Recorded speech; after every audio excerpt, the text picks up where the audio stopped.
Hello everyone, I'm the Story Keeper, and I'm here to help you relax and fall asleep. Before we get into it, please like and subscribe to the channel. Also, where are you from? And what time is it where you're watching? Let me know in the comments. I'd love to know. Now, close your eyes, get comfortable, relax, and let the story unfold through me. The station was eerily quiet. Emma Cross stood on the platform, her hands buried in the pockets of her coat, as a cold wind slipped through the cavernous halls of the terminal. It was nearly midnight, and the flickering overhead lights cast uneven shadows on the tiled floor. The last train of the night was set to depart at 11:55 p.m., and Emma was determined to be on it. The day had been grueling long hours at work, followed by an awkward encounter with her ex at a cafe where she'd sought a moment of peace. Now, as the cold seeped through her boots, all she wanted was to return to her apartment and crawl into bed. A low whistle broke the silence, echoing through the empty space. Emma glanced up as the train glided into view. Its sleek black exterior gleamed under the fluorescent lights, and its windows glowed with a warm, golden hue. She hesitated for a moment, struck by the train's strange beauty. It didn't look like the usual city commuter train. This one had an almost regal elegance, its design more suited to a bygone era. The doors slid open with a soft hiss, and a rush of warm air greeted her.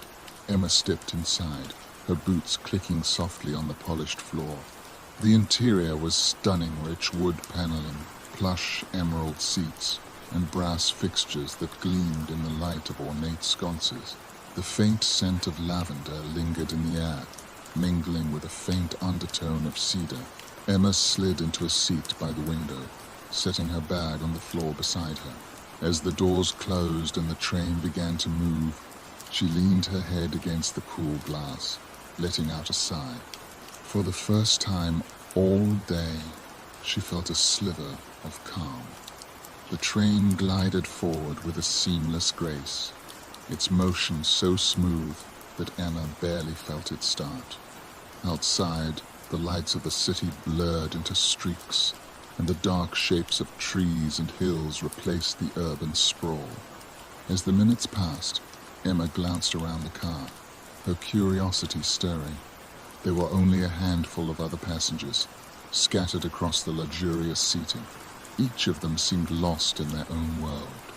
A man in a tailored grey suit sat a few rows ahead, reading a newspaper with intense focus. His presence had an old-fashioned air, as though he'd stepped out of a film from another time. Across the aisle, a woman dressed in a flowing gown of deep crimson sipped tea from a porcelain cup, her movements graceful and deliberate. Further down the car, a boy no older than 10 sat alone, his legs swinging idly as he sketched in a small notebook. His concentration was absolute, his pencil moving swiftly across the page. Despite his age, there was something unsettlingly mature about him, something that made Emma's chest tighten. Her gaze returned to the man with the newspaper. The headline caught her attention. "Journeys Beyond Time Begin Tonight." The bold letters seemed to shimmer faintly under the soft light, and Emma felt an inexplicable pull toward the words. Before she could think better of it, the man glanced up, his eyes meeting hers. He smiled faintly, folding the paper and tucking it under his arm. "First time on the train?" he asked, his voice warm but tinged with an unplaceable accent. Emma hesitated. "Yes," she said. "It's different." The man chuckled softly, his eyes glinting with amusement. They always say that at first. The conversation left Emma feeling both intrigued and unsettled. She turned back to the window, watching as the landscape outside grew darker. The train passed through a forest of impossibly tall trees, their branches twisted and bare against the starless sky. The moon hung low on the horizon, its pale light casting long, shifting shadows across the ground. A soft chime echoed through the car, followed by a smooth, feminine voice over the speakers. Next stop, the reflection station. Passengers may disembark if they wish. The words sent a ripple of murmurs through the car. Emma glanced at the woman in the crimson gown, who had set her teacup aside and was adjusting the folds of her dress. The boy with the notebook tucked it under his arm, his expression calm and purposeful. "What's the reflection station?" Emma asked, turning to the man with the newspaper. His smile faded slightly, replaced by a thoughtful expression. "It's a place for looking inward," he said. "You'll see when we get there." Emma frowned, her curiosity deepening. She felt an inexplicable pull toward the unknown stop, as though the train itself were urging her forward. The train slowed smoothly, its hum deepening as it approached the next stop. Emma sat upright, her hands resting in her lap. Outside the window, the dark forest gave way to an otherworldly landscape. A field of mirrored glass stretched endlessly under the pale moonlight, its surface reflecting the sky above in shimmering perfection. The sight was both mesmerizing and unsettling, like standing at the edge of a dream. The soft chime of the announcement echoed again, now arriving at the reflection station. Passengers may disembark if they wish. The passengers began to stir, their movements deliberate but unhurried. The boy with the notebook stood first, his small figure casting long shadows against the car's polished floor. The woman in the crimson gown followed, her steps graceful as she made her way toward the door. Even the man with the newspaper rose, adjusting his suit jacket before turning to Emma. "You should see it," he said, his voice calm but insistent. "It's not a stop to miss." Emma hesitated. Her instincts told her to stay on the train, where it was warm and familiar, but curiosity tugged at her. The reflection station, what could it mean? She stood slowly, her legs unsteady as she followed the others to the door. Emma stepped onto the platform, her breath catching as she took in her surroundings. The entire station was made of glass, its walls, floor, and ceiling shimmering under the moonlight. Every surface reflected the endless mirrored field outside, creating the illusion of infinite space. It was as though she was standing in the middle of a vast crystalline ocean. The other passengers dispersed quietly, each one moving toward the edges of the station. Some gazed into the mirrors, their faces unreadable, while others walked with a purpose Emma couldn't discern. She lingered near the center of the platform, her chest tightening as she watched the surreal scene unfold. "What is this place?" she whispered. "It's a crossroads," a voice said. Emma turned to see the elderly man from the train standing nearby, his round glasses glinting in the soft light. He leaned on a wooden cane, his expression calm but serious. "A crossroads for what?"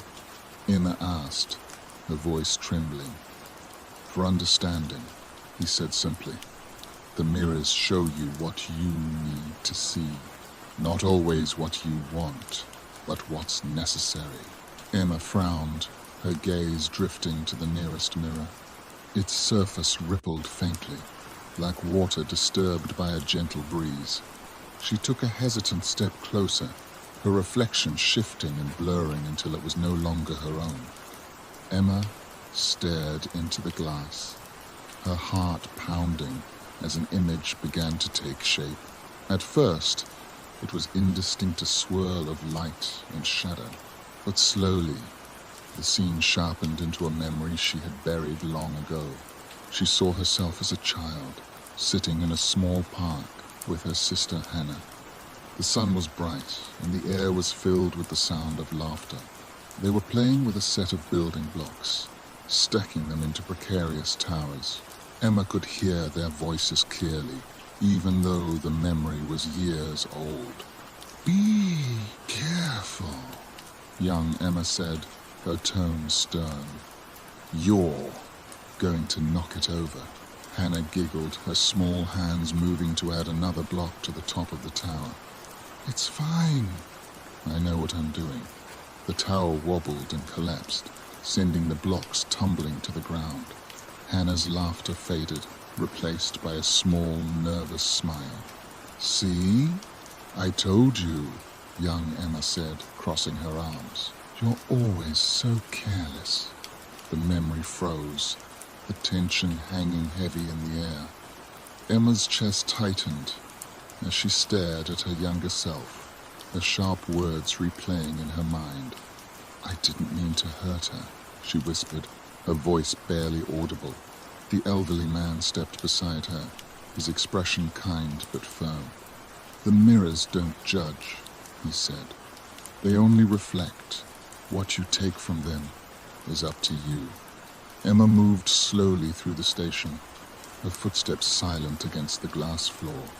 Each mirror she passed rippled with images, fragments of her life playing out like scenes from a film. Some were joyful birthday parties, family vacations, quiet moments with friends. Others were harder to face arguments, disappointments, times when fear or pride had held her back. She stopped in front of another mirror, her pulse quickening as it revealed a more recent memory. She was sitting in her apartment late at night, her phone clutched tightly in her hand. The screen glowed faintly, displaying Hannah's name. Her thumb hovered over the call button, trembling with hesitation. Emma remembered that night vividly. It had been weeks since their last fight, and the silence between them had grown unbearable. She had wanted to reach out, to apologize, but the fear of rejection had kept her frozen. The reflection shifted, showing her putting the phone down and burying her face in her hands. The mirror's surface rippled again, the image dissolving into a soft glow. It's not too late, a voice said. Emma turned, startled, to see the woman in the crimson gown standing nearby. Her expression was serene, but her eyes held a quiet intensity. What do you mean? Emma asked, her voice shaking. The mirrors show the past, the woman said, but they also remind us that the future is still unwritten. The soft chime of the train's whistle echoed through the station, signaling its imminent departure. Emma glanced around, realizing the other passengers were already making their way back to the platform. The boy with the notebook walked with quiet determination, his pencil tucked behind his ear. The elderly man gave Emma a faint nod as he passed, his cane tapping lightly against the floor. Emma hesitated, her gaze lingering on the mirrors. The reflections had stirred something deep within her, an ache she couldn't ignore. The memories they showed weren't just reminders of the past. They were calls to action, urging her to confront what she had long avoided. She took a deep breath, her hands trembling as she turned toward the platform. The train waited, its golden-lit interior glowing warmly against the silvery expanse of the station. As Emma stepped back onto the train, the hum of its motion resumed, steady and comforting. She settled into her seat, her thoughts heavy but clear. For the first time, she felt like she understood the journey wasn't just about the destination. It was about her. The train's hum was quieter now, its rhythmic vibrations soft and soothing as Emma sat by the window. The silver fields of the reflection station had faded into darkness, replaced by an unfamiliar landscape. Tall, jagged mountains loomed against the horizon, their peaks glowing faintly under the light of an enormous, blood-red moon. The sight was unsettling, yet Emma couldn't tear her eyes away. The other passengers were silent, their faces calm and composed. The boy with the notebook had returned to his sketching, his pencil moving swiftly across the page. The woman in the crimson gown sat with her eyes closed, her hands folded neatly in her lap. Even the elderly man with the cane seemed lost in thought, his expression unreadable. A soft chime echoed through the car, breaking the stillness. The speakers crackled, and the conductor's smooth, measured voice filled the air. Ladies and gentlemen, the sleeper car is now available for your comfort. Passengers are welcome to proceed at their leisure. Emma glanced around, her curiosity piqued. Several passengers began to rise, their movements slow but purposeful. The boy tucked his notebook under his arm and walked toward the door at the far end of the car. The woman in the crimson gown followed, her crimson skirts trailing behind her like liquid silk. Emma hesitated, unsure whether to follow. The idea of exploring the sleeper car intrigued her, but the train's uncanny atmosphere left her feeling unsettled. She glanced at the elderly man who was watching her with a faint smile. "It's worth a visit," he said, his tone gentle. "The sleeper car has a way of helping you find rest not just for your body, but for your mind." Emma frowned, her pulse quickening.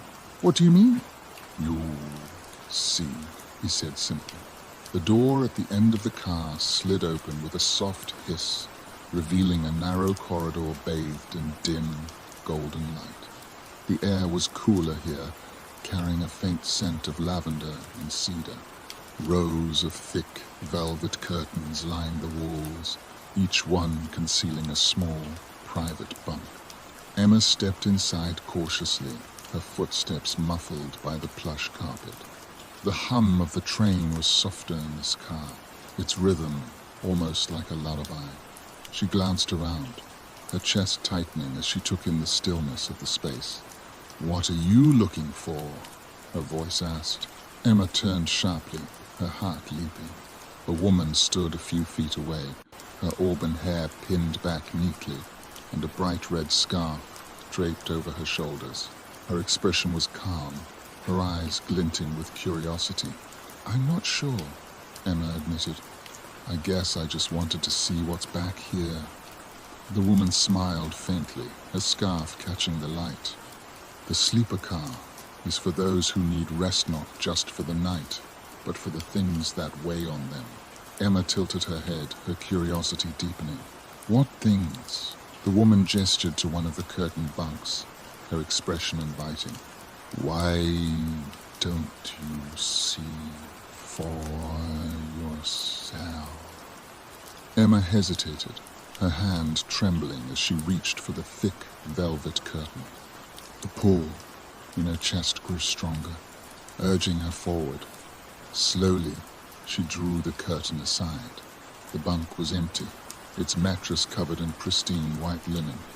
A faint glow emanated from the space, pulsing softly like a heartbeat.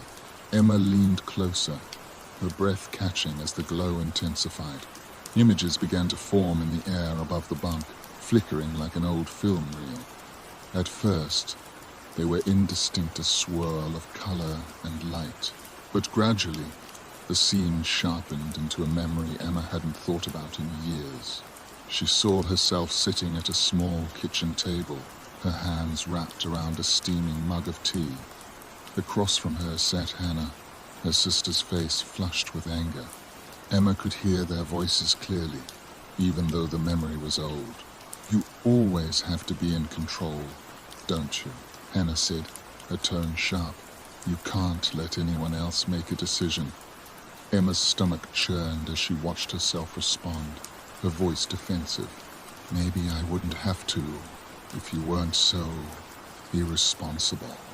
The scene froze, the tension hanging heavy in the air. Emma stepped back, her hands trembling. The glow above the bunk faded, leaving only the soft hum of the train. "What was that?" Emma whispered, her throat tight. The woman with the red scarf stood beside her, her expression calm but knowing. "The train shows you what you need to see," she said, "even if it's difficult." Emma backed away from the bunk, her chest tightening. The memory had stirred something deep within her, an ache she couldn't ignore. It wasn't just the argument with Hannah that haunted her. It was the silence that had followed. She had let her pride keep her from reaching out, and the distance between them had only grown. "I didn't ask for this," Emma said, her voice shaking. "I just wanted to get home." The woman's gaze softened. "Few people ask for the train's help," she said, "but it doesn't take passengers by accident." Emma turned away, her thoughts a whirlwind of confusion and anger. She stumbled back into the corridor, her footsteps quick and uneven. The sleeper car, with its calm and quiet, felt suffocating now. When she returned to the main car, the elderly man with the cane glanced up from his book. His expression was thoughtful, but his words carried a quiet weight. "The sleeper car has a way of revealing what we try to bury," he said. "The question is, what will you do with it?" Emma didn't answer. She sank into her seat, her gaze fixed on the window. Outside, the jagged mountains loomed closer, their peaks glowing under the crimson moon. The train carried on, its hum steady and unyielding, as though waiting for her to decide. The train's hum deepened, its steady rhythm punctuated by the soft hiss of slowing brakes. Emma's gaze lifted from the crimson-hued mountains outside, her pulse quickening. The passengers around her began to stir, their movements deliberate but subdued. The air seemed the train slowed to a near halt, its motion so smooth that Emma barely noticed the change at first. The air in the car grew cooler, tinged with the faint scent of rain and moss. Emma glanced out the window and saw the jagged mountains fade into mist, replaced by a vast, desolate plain. The ground was covered in scattered fragments of what looked like broken stone, their pale surfaces glinting faintly under a sky thick with grey clouds. The soft chime of the announcement echoed through the car. Now, arriving at the Station of Echoes, passengers may disembark if they wish. Emma sat up straighter, her pulse quickening. The name of the station sent a shiver down her spine. She glanced around the car, noting how the other passengers seemed to react in subtle ways. The boy with the notebook tucked it under his arm, his expression unusually solemn. The elderly man adjusted his glasses, his gaze steady as he stood and moved toward the door. Emma hesitated. Each stop seemed stranger than the last, and this one felt heavier somehow, its presence pressing against her chest like an unspoken question. Still, curiosity won out. She rose from her seat and followed the others. The platform was unlike any Emma had seen before. It stretched out into the mist, its edges crumbling and uneven, as though time had worn it down. The stones beneath her feet were etched with faint, swirling patterns that glowed softly in the dim light. The air was damp and cool, carrying a faint breeze that seemed to whisper in her ears. She walked cautiously, her footsteps echoing faintly as she moved. The other passengers dispersed across the platform, each one drawn to a different part of the space. The boy with the notebook knelt near the edge, his pencil moving furiously across the page. The woman in the crimson gown stood near a cluster of tall, jagged stones, her fingers brushing their surfaces lightly. Emma approached one of the stones, her breath catching as she noticed the carvings etched into its surface. They were words faint and weathered, but unmistakable. She leaned closer, her fingers tracing the letters. "Remember what you lost." The words sent a chill through her. She pulled her hand back, her chest tightening as the faint whispers in the air grew louder. "Emma," a voice called softly. She froze, her breath catching in her throat. The voice was distant but familiar, like a memory brought to life. She turned slowly, her eyes scanning the misty platform. "Emma," it said again, clearer this time. Her heart raced as she followed the sound, her feet carrying her toward the far end of the platform. The mist thickened, swirling around her like a living thing. The whispers grew louder, their tones overlapping in a chaotic symphony of half-formed words. Finally, She stopped in front of a small cluster of stones. The voice came again, and this time there was no mistaking it. Emma. It was Hannah's voice. Emma's chest tightened as she stared at the stones. The largest one began to glow faintly, its surface rippling like water. An image formed within the stone, a hazy, ghostly figure that slowly took shape. It was Hannah, her face soft and familiar, her eyes filled with a mixture of sadness and longing. "Hannah?" Emma whispered, her voice trembling. The figure in the stone tilted its head, its features shifting slightly as though struggling to hold its form. "Emma," it said, the voice tinged with an otherworldly echo. "Why didn't you call?" Emma's throat tightened.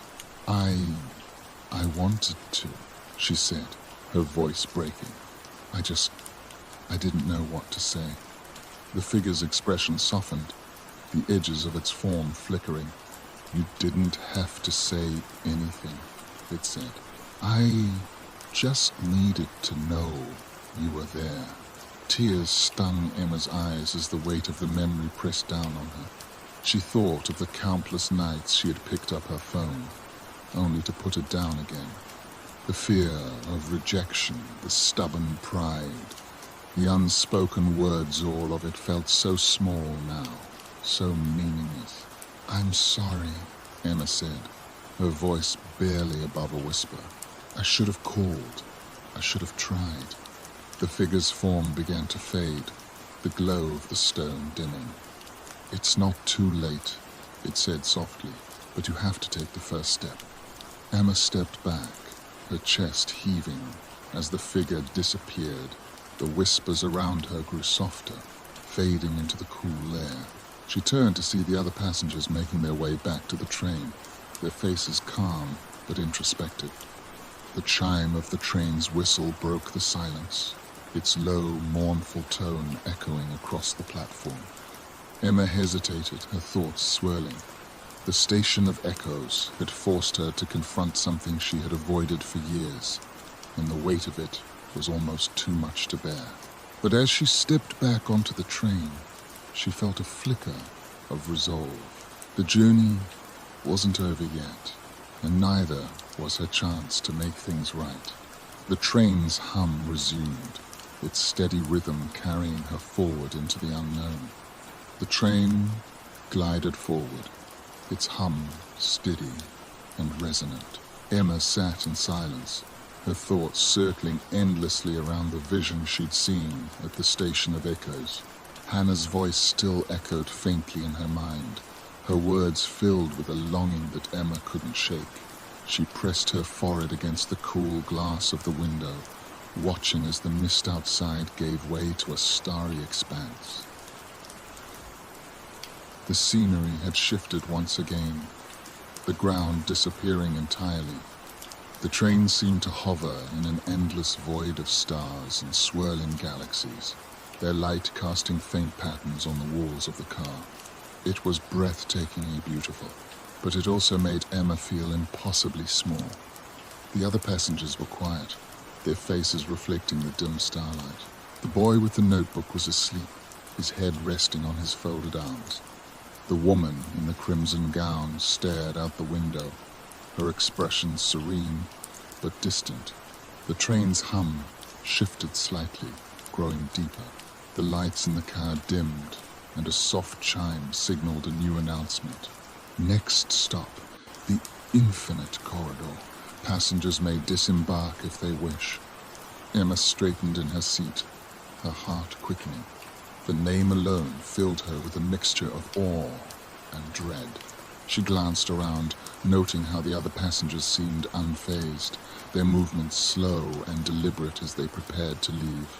"You should go," the voice said. Emma turned to see the elderly man with the cane standing beside her. His expression was kind, his round glasses reflecting the starlight.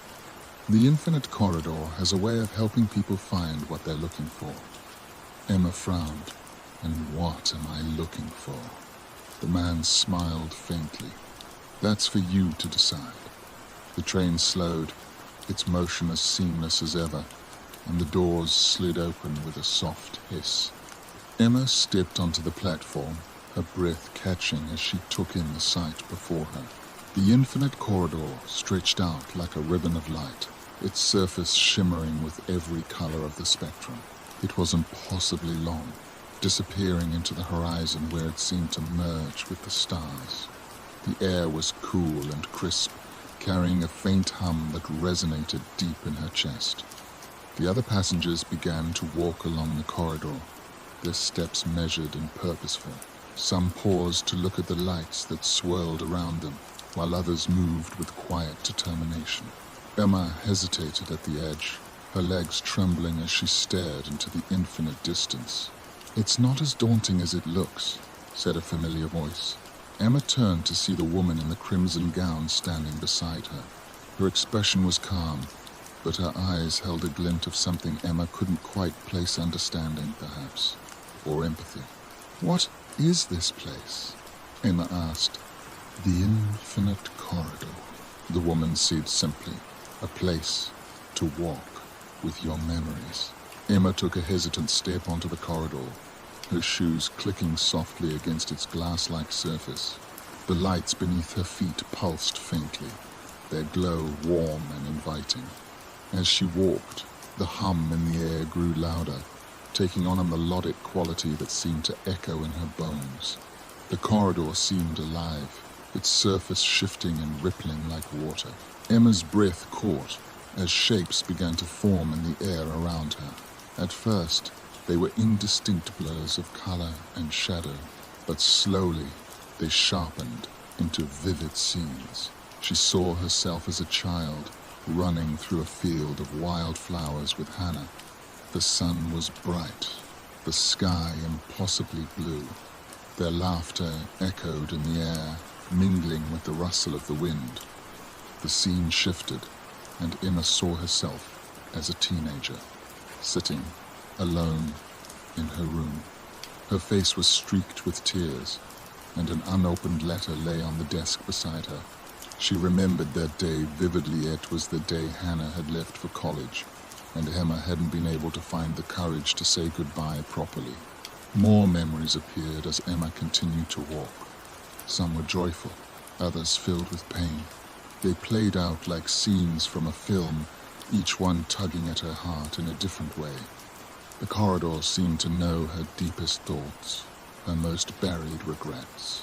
As Emma moved deeper into the corridor, the lights grew brighter, their colors more vivid.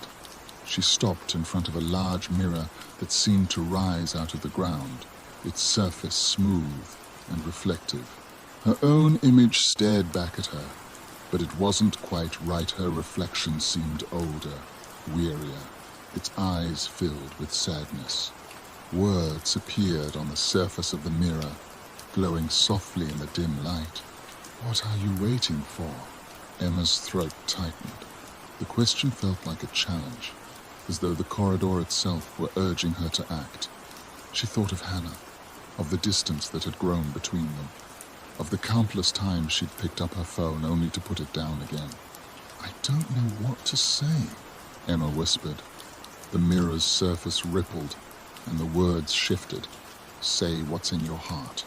Emma's eyes filled with tears as the reflection faded. She turned away, her thoughts churning. The corridor wasn't just a path, it was a reflection of herself, of the choices she had made and the ones she had avoided. The end of the corridor came into view, its edges dissolving into a soft, golden light. The other passengers moved toward it without hesitation, their figures illuminated by the glow. Emma hesitated, her feet rooted to the ground, as doubt filled her mind. The elderly man appeared beside her, his cane tapping softly against the surface of the corridor. "You don't have to have all the answers," he said, "but you do have to take the first step." Emma swallowed hard, her chest tightening. She thought of the station of echoes, of Hannah's voice, of the unspoken apology that still lingered in her heart. Slowly, she nodded. She stepped into the light. The golden lights of the infinite corridor faded, and the train's familiar hum returned, steady and reassuring. Emma sat quietly by the window, her thoughts heavy with the memories she had seen in the corridor. The question etched into the mirror lingered in her mind. What are you waiting for? It felt like both a challenge and a plea, urging her to confront the choices she had been avoiding. Outside, the scenery shifted once again. The endless expanse of stars gave way to a sprawling city of gears and machinery, its towers rising like jagged teeth against the horizon. The train glided toward the city, its hum growing louder, almost resonant, as though it were attuned to the rhythm of the gears. The chime of the announcement echoed through the car. Now, arriving at the Clockwork Station, passengers may disembark if they wish. Emma glanced around. The passengers seemed calmer now, their movements less hurried than before. The woman in the crimson gown stood gracefully, her gaze steady as she adjusted her scarf. The elderly man tapped his cane lightly against the floor, his expression contemplative. "You want to see this one," he said, his voice soft but firm. "The Clockwork Station is a place of alignment." Emma frowned. "Alignment?" The man smiled faintly. "For the pieces of yourself that no longer fit." The train slowed to a halt, and Emma stepped onto the platform, her breath catching as she took in her surroundings. The station was made of polished brass, its surfaces gleaming under the soft glow of mechanical lamps. Massive gears turned slowly overhead, their teeth clicking in perfect synchronization. The air was warm and carried the faint scent of oil and metal. Emma followed the other passengers as they moved toward a series of arched doorways, each framed by intricate carvings of clock faces and constellations. Beyond the arches lay a sprawling city, its streets lined with towering spires of metal and glass. Pipes and conduits crisscrossed the buildings, their surfaces hissing faintly with steam. The sound of the gears was constant, a low, rhythmic melody that seemed to echo in her chest. It wasn't unpleasant, in fact. It was oddly soothing, as though the city itself were alive, its heart beating steadily in time with the turning gears. "What is this place?" Emma murmured. "It's a city of balance," the elderly man said, his voice calm. "For those who feel out of sync." Emma's pulse quickened as she followed him into the city, her footsteps echoing softly against the brass streets. They arrived at a large plaza where a massive structure loomed, a clock tower so tall that its spire disappeared into the clouds. At its base stood a series of intricate machines, their gears and levers moving in perfect harmony. The air was filled with the faint sound of ticking, a steady rhythm that resonated with the hum of the train. The elderly man gestured to the largest machine, its surface etched with patterns of stars and planets. "This is the clock of choices," he said. "Each gear represents a decision, a moment that shapes your path." Emma approached the machine cautiously, her eyes scanning its intricate mechanisms. As she watched, the gears began to shift, their motion creating a cascade of clicks and whirs that filled the air. "What am I supposed to do?" she asked. "Turn the wheel," the man said, pointing to a large brass lever. "It will show you the moments that matter most." Emma hesitated, then reached for the lever. It was cool under her hand, its surface smooth and warm. She pulled it down, and the machine roared to life. The gears spun faster, their motion creating a series of images that appeared in the air like holograms. Emma saw herself at various points in her life: her first day of school, her high school graduation, the day she moved into her first apartment. The images shifted, showing moments she had long tried to forget. The fight with Hannah, the silence that followed, the night spent alone in her apartment, too afraid to pick up the phone and apologize. Tears stung her eyes as the machine slowed, the images fading into the air. She turned to the elderly man, her voice trembling. "Why is it showing me this?" "Because these moments define you," he said. "They are the gears that keep your clock running, or the ones that threaten to stop it." Emma swallowed hard, her chest tightening. "And what am I supposed to do with them?" The man's expression softened. "Understand them, accept them, and decide what you want to do next." Emma's gaze fell on a single gear at the center of the machine. It was larger than the others, its surface etched with intricate patterns that seemed to shimmer in the light. "What's that one?" she asked. The man smiled faintly. "That's the most important gear," he said. "The one that represents the choice you have yet to make." Emma stepped closer, her hand hovering over the gear. Its surface was warm to the touch, its patterns shifting as she traced them with her fingers. "What happens if I turn it?" she asked. The man's gaze was steady. "You move forward." Emma closed her eyes, drawing in a deep breath. The weight of the train's journey, of the memories and choices it had forced her to confront, settled over her like a heavy cloak. She opened her eyes, her resolve steady, and she turned the gear. The machine roared to life, its gears spinning faster and faster, until the entire plaza seemed to hum with energy. The clock tower above them chimed loudly, its sound resonating through the city like a heartbeat. Emma stepped back, her chest heaving as the machine slowed. The elderly man placed a hand on her shoulder, his expression calm. "You've done well," he said. "The train will take you where you need to go now." Emma nodded, her thoughts quiet for the first time in what felt like days. She followed the others back to the platform, her steps lighter than before. As the train pulled away from the clockwork station, Emma sat by the window, watching the city fade into the distance. The hum of the train was steady and comforting, its rhythm a reflection of her own.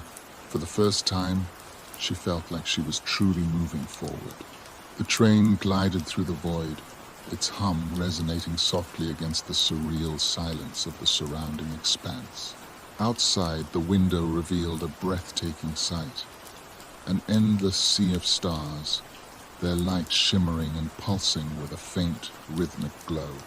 The stars appeared impossibly close, as though Emma could reach out and touch them if she tried. It was a landscape untethered from logic, a place that felt suspended between time and space. The train car was quieter now. The other passengers seemed subdued, their movements slower, their expressions thoughtful. The boy with the notebook had fallen asleep, his pencil still clutched loosely in his hand. The woman in the crimson gown sat with her hands folded neatly, her gaze fixed on the stars outside. Emma leaned her head against the cool glass of the window, her mind still lingering on the clockwork station. Turning the gear had felt like a release. A weight she hadn't realized she was carrying had been lifted. Yet, the question of what lay ahead remained unanswered, the uncertainty gnawing at her. The train's hum deepened, and the soft chime of the announcement echoed through the car. Next stop, the Starry Crossing. Passengers may disembark if they wish. Emma sat up straighter, her curiosity piqued. The name alone filled her with a sense of wonder, tinged with unease. She glanced around the car, noting how the other passengers began to stir. The elderly man with the cane stood carefully, his expression calm but alert. The woman in the crimson gown rose gracefully, her movements unhurried. Emma hesitated, her heart quickening. Each stop seemed stranger than the last, but the pull to explore was undeniable. She stood, her legs unsteady, and followed the others toward the door. The platform stretched out before Emma, its surface a translucent pathway suspended in the void. It was made of glassol, something like it, that reflected the starlight above and below. Walking on it felt like floating in the sky, the line between ground and horizon blurring into nothingness. The other passengers stepped onto the bridge with quiet determination, their figures illuminated by the soft glow of the stars. Emma lingered at the edge, her chest tightening as she stared into the infinite expanse. The bridge seemed endless, its far end disappearing into the stars. "It's not as far as it looks," said a voice beside her.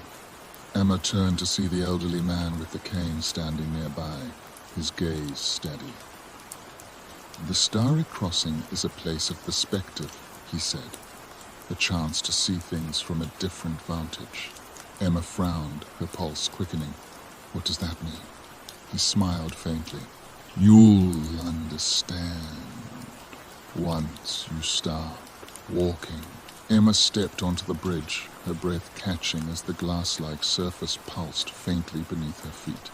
The air felt different here, lighter, almost weightless. The hum of the train faded into the background, replaced by a soft melody that seemed to emanate from the stars themselves. She walked slowly, her footsteps soundless against the shimmering surface. The other passengers spread out along the bridge, each one moving at their own pace. Some stopped to gaze at the stars, their faces serene, while others continued forward without hesitation. As Emma walked, the stars around her began to shift. At first, it was simply a faint shimmer, a flicker of light, but soon they formed shapes and patterns, constellations she didn't recognize. The shapes told stories, their movements weaving together scenes from her life. She stopped, her breath catching as one constellation sharpened into the image of a young girl sitting on a swing.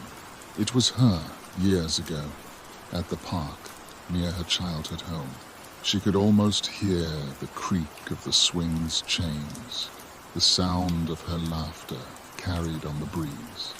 The scene shifted, and she saw herself as a teenager, sitting alone on the bleachers after a soccer game. The field was empty, the sky dark, and the weight of a missed opportunity pressed heavily on her chest. The stars moved again, forming a new image. It was her apartment, late at night, the glow of her phone screen illuminating her face. She was staring at Hannah's name on the screen, her thumb hovering over the call button. Emma's throat tightened as the stars returned to their original positions, their light soft and unwavering. The bridge seemed to hum beneath her feet, urging her forward. The end of the bridge came into view, its edges bathed in a soft, golden glow. A single door stood at its center, its surface smooth and unadorned. The other passengers reached the door one by one, stepping through without hesitation. Emma hesitated, her heart pounding as she approached. The elderly man appeared beside her once more, his cane tapping lightly against the bridge. "The door leads to clarity," he said, "but you must be willing to open it." Emma swallowed hard, her hands trembling. The journey so far had forced her to confront the parts of herself she had tried to ignore, the choices she had avoided making. The door felt like a culmination, a final step she wasn't sure she was ready to take. "What if I'm not ready?" she asked, her voice barely above a whisper. The man's expression softened. "You don't have to be," he said. "But clarity doesn't wait for readiness. It waits for courage." Emma nodded slowly, her breath shaky as she reached for the handle. The surface was cool beneath her hand, its weight grounding her. She closed her eyes, drawing in a deep breath, and she opened the door. Warm light enveloped her, its glow filling the void with a profound stillness. For a moment, Emma felt weightless, her thoughts dissolving into the brightness. The hum of the train faded entirely, replaced by a silence that felt vast and eternal. When the light subsided, she found herself standing on the bridge once more. The stars above and below were unchanged, but the air felt different, lighter, freer. She turned to see the other passengers moving back toward the train, their faces calm and composed. The elderly man gave her a small nod, his expression one of quiet pride. "You've done well," he said. Emma followed him back to the train, her steps steady despite the lingering uncertainty in her chest. The train's hum resumed as it pulled away from the starry crossing, its rhythm steady and reassuring. For the first time, Emma felt like she was truly beginning to understand.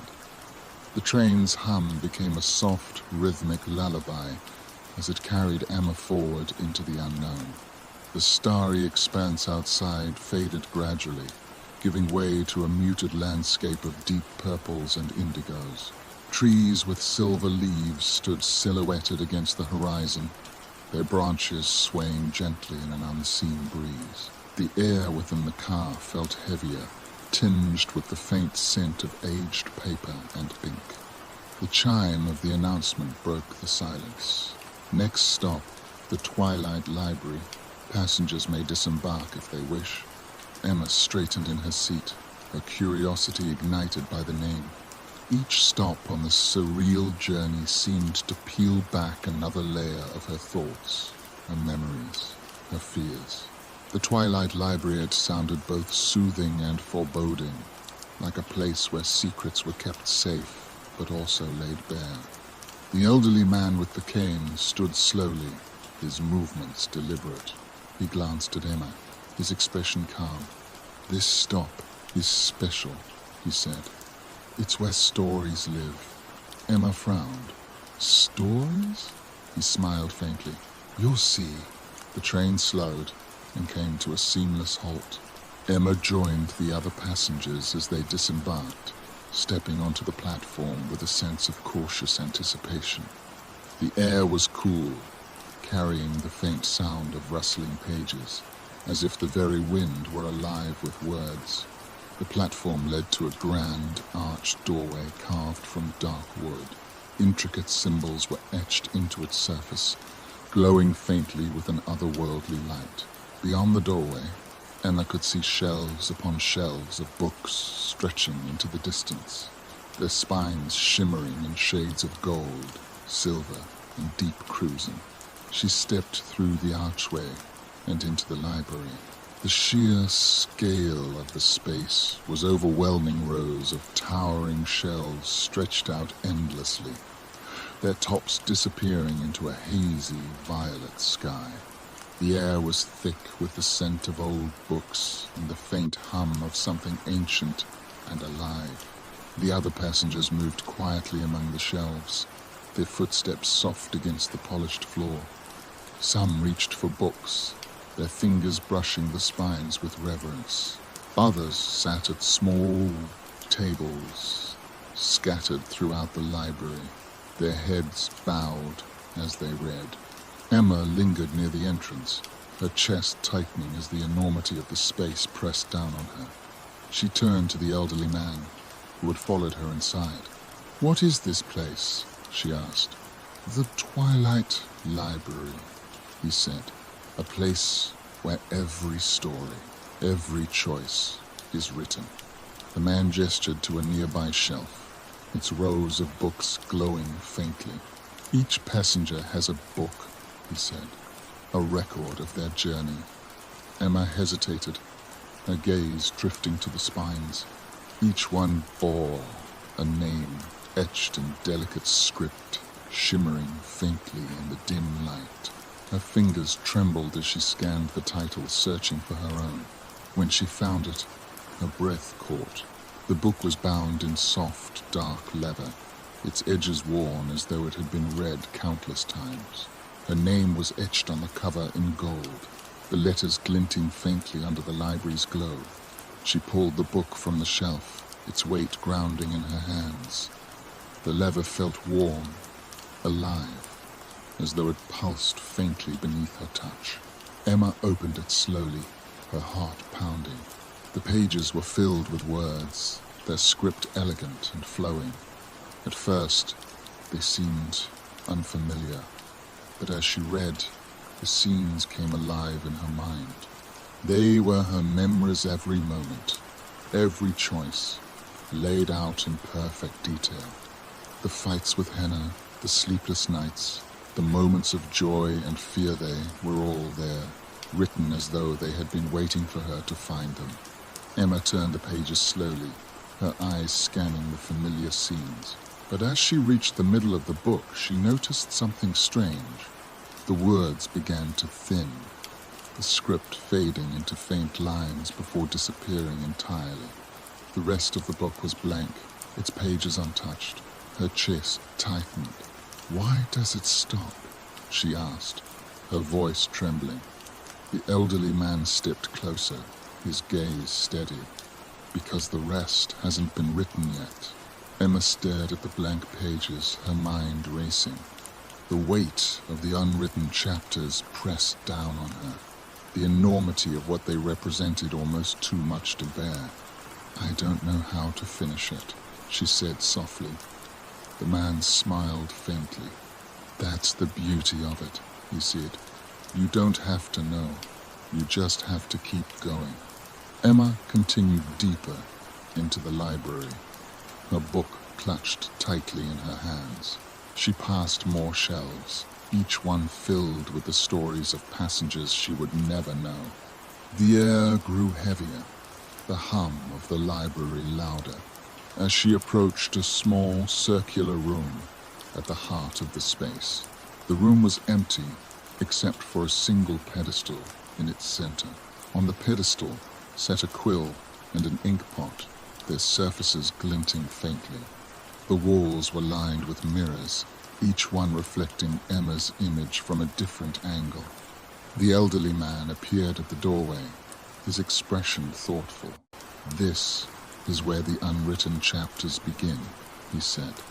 Emma frowned, her chest tightening. "I don't understand." He gestured to the pedestal. "The quill is yours to use," he said. "The story is yours to write." Emma hesitated, her hands trembling as she stepped toward the pedestal. The quill felt impossibly light in her hand, its feather soft against her fingers.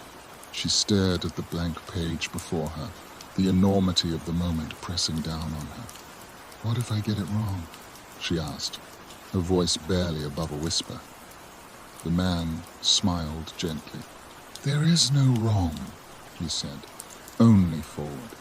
Emma took a deep breath, her thoughts swirling as she lowered the quill to the page. The ink flowed smoothly, its script elegant and precise. She wrote the first word, then another, the rhythm of the act grounding her. The blank page filled slowly, her story taking shape in a way that felt both deliberate and spontaneous. The mirrors around her glowed faintly, their reflections shifting as she wrote. Each word felt like a step forward, a choice made, a piece of herself reclaimed. When she finally set the quill down, the room felt lighter, the air clearer. Emma turned to the elderly man, her chest heaving. "What happens now?" He smiled faintly. "Now, you take the story with you." Emma nodded, her thoughts quieter than they had been in years. She followed the man back through the library, the weight of the unwritten chapters no longer a burden but a promise. As she stepped back onto the train, the hum of its motion resumed, steady and comforting. She held her book tightly in her hands, its blank pages waiting to be filled. For the first time, she felt ready to begin. The train's hum carried Emma into a soft twilight haze. Outside the window, the scenery shifted into a surreal blend of muted golds and silvers. Fields of tall grass stretched endlessly, their blades glowing faintly under a dim, dusky sky. Scattered throughout the fields were countless lanterns, their light flickering like tiny stars dotting the horizon. The air inside the car grew warmer, almost comforting, yet tinged with an undercurrent of melancholy. The other passengers were quiet, their expressions introspective. The elderly man with the cane rested his hands on his lap, his eyes closed as if lost in thought. The boy with the notebook sketched absently, his pencil scratching softly against the paper. The chime of the announcement broke the stillness. Next stop, the Lantern Fields. Passengers may disembark if they wish. Emma straightened in her seat, her chest tightening. The Lantern Fields had sounded peaceful, yet the name carried a weight she couldn't quite define. She hesitated, glancing around as the other passengers began to stir. The woman in the crimson gown adjusted her scarf, her movements graceful, while the elderly man opened his eyes and gave Emma a small nod. "This is a place to let go," he said simply. Emma followed the other passengers onto the platform, the warm air wrapping around her like a soft blanket. The platform gave way to a narrow path that wound through the glowing fields, the lanterns casting gentle, flickering shadows on the ground. The air was filled with the faint hum of wind chimes, their tones blending into a quiet, melodic symphony. She stepped onto the path cautiously, her shoes crunching softly against the gravel. The lanterns were mesmerizing, each one swaying gently, as if responding to an unseen breeze. Some were simple glass spheres with warm, golden light. Others were ornate, their intricate designs casting delicate patterns on the ground. The other passengers moved quietly among the lanterns, their faces calm but contemplative. The woman in the crimson gown stopped to admire a particularly large lantern, her fingers brushing its surface lightly. The boy with the notebook sat cross-legged on the ground, sketching furiously as he gazed at a cluster of lanterns nearby. Emma paused, her breath catching as she noticed something strange. Each lantern seemed to hold an image inside its glowing light, a snapshot of a memory, a fleeting moment frozen in time. She leaned closer to one, her heart pounding as the image came into focus. It was her and Hannah, sitting on the couch in their childhood home. They were watching a movie, their laughter filling the room. Emma could almost hear the sound of it, the warmth of the moment radiating from the lantern. Emma moved slowly through the fields, her gaze shifting from one lantern to the next. Each one held a memory, a piece of her life she had almost forgotten. There were joyful moments, birthdays, vacations, quiet nights spent reading under a blanket.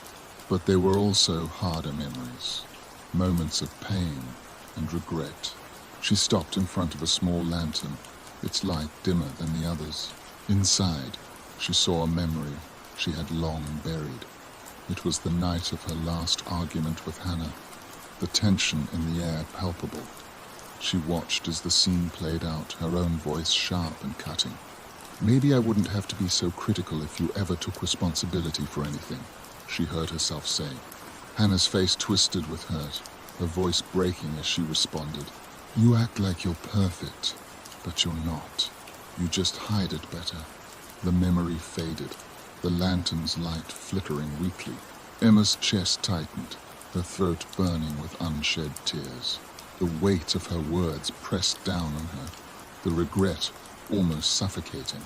As Emma continued walking, she noticed a lantern that shone brighter than the rest. Its light was soft and golden, its surface etched with delicate patterns that seemed to shift and flow like liquid. She felt an inexplicable pull toward it, her feet moving without hesitation. When she reached it, the light grew brighter, illuminating the space around her. Inside the lantern was an image of herself, not a memory, but something different. She was sitting at a small table, her phone clutched in her hand. Her expression was one of determination, her eyes steady as she dialed a number. The light shifted, and the image changed. This time, she was standing in a park, her arms outstretched as she embraced Hannah. The tension and regret were gone, replaced by a sense of peace and understanding. Emma's chest tightened as the meaning became clear. The lantern wasn't showing her the past, it was showing her a possibility, a path she could choose to take. The elderly man appeared beside her, his presence quiet but grounding. "This is what the lantern fields are for," he said, "to show us what we carry and to help us decide what we're ready to leave behind." Emma stared at the lantern, her thoughts swirling. The regret she had carried for years felt heavier now, but so did the hope that the lantern had shown her. She realized that the choice wasn't about the past, it was about the future. "How do I let it go?" she asked, her voice trembling. The man smiled faintly. "You already know," he said. "It starts with a single step." Emma nodded slowly, her resolve steadying. She reached out and placed her hand on the lantern, its surface warm under her fingers. The light pulsed gently, and a wave of calm washed over her, easing the tension in her chest. When she stepped back, the lantern's glow dimmed slightly, as though it had done its part. Emma turned to the path, her steps lighter than before. The regret was still there, but it no longer felt insurmountable. As Emma boarded the train, the lantern fields stretched out behind her, their lights flickering softly in the distance. She settled into her seat, her thoughts quieter than they had been in days. The train's hum resumed, steady and reassuring, as it carried her forward once more. For the first time, Emma felt like she was beginning to understand the journey. It wasn't about the places the train stopped, it was about the places it was leading her to within herself. And she was ready to see where it would take her next. The train moved steadily through a muted landscape. Outside, the fields of glowing lanterns had faded into a hazy, violet dusk. Heavy clouds hung low in the sky, their edges tinged with gold and silver. The air inside the car felt denser now, the familiar hum of the train deeper and more resonant. Emma sat quietly by the window, her thoughts lingering on the lantern fields. The memory of the glowing lantern stayed with her, its light a symbol of the choices she needed to make. Yet, with every answer she seemed to uncover, new questions arose. Where was this train taking her? And what would happen when the journey ended? Her reflection in the window looked back at her, its expression tense. The other passengers were unusually quiet. The boy with the notebook had stopped sketching, his pencil lying still on the page. The woman in the crimson gown sat with her hands folded, her gaze fixed on the floor. Even the elderly man with the cane seemed lost in thought, his fingers tracing the handle absently. The train began to slow, its hum shifting into a lower tone. The chime of the announcement broke the silence, its sound softer than usual. Next stop, the quiet storm. Passengers may disembark if they wish. Emma frowned, the name sending a shiver through her. Quiet and storm, two words that seemed to contradict one another. She glanced at the elderly man, who met her gaze with a faint smile. "This stop is different," he said. "It doesn't show you what was or what could be. It shows you what is." The train came to a gentle halt, and Emma stepped onto the platform.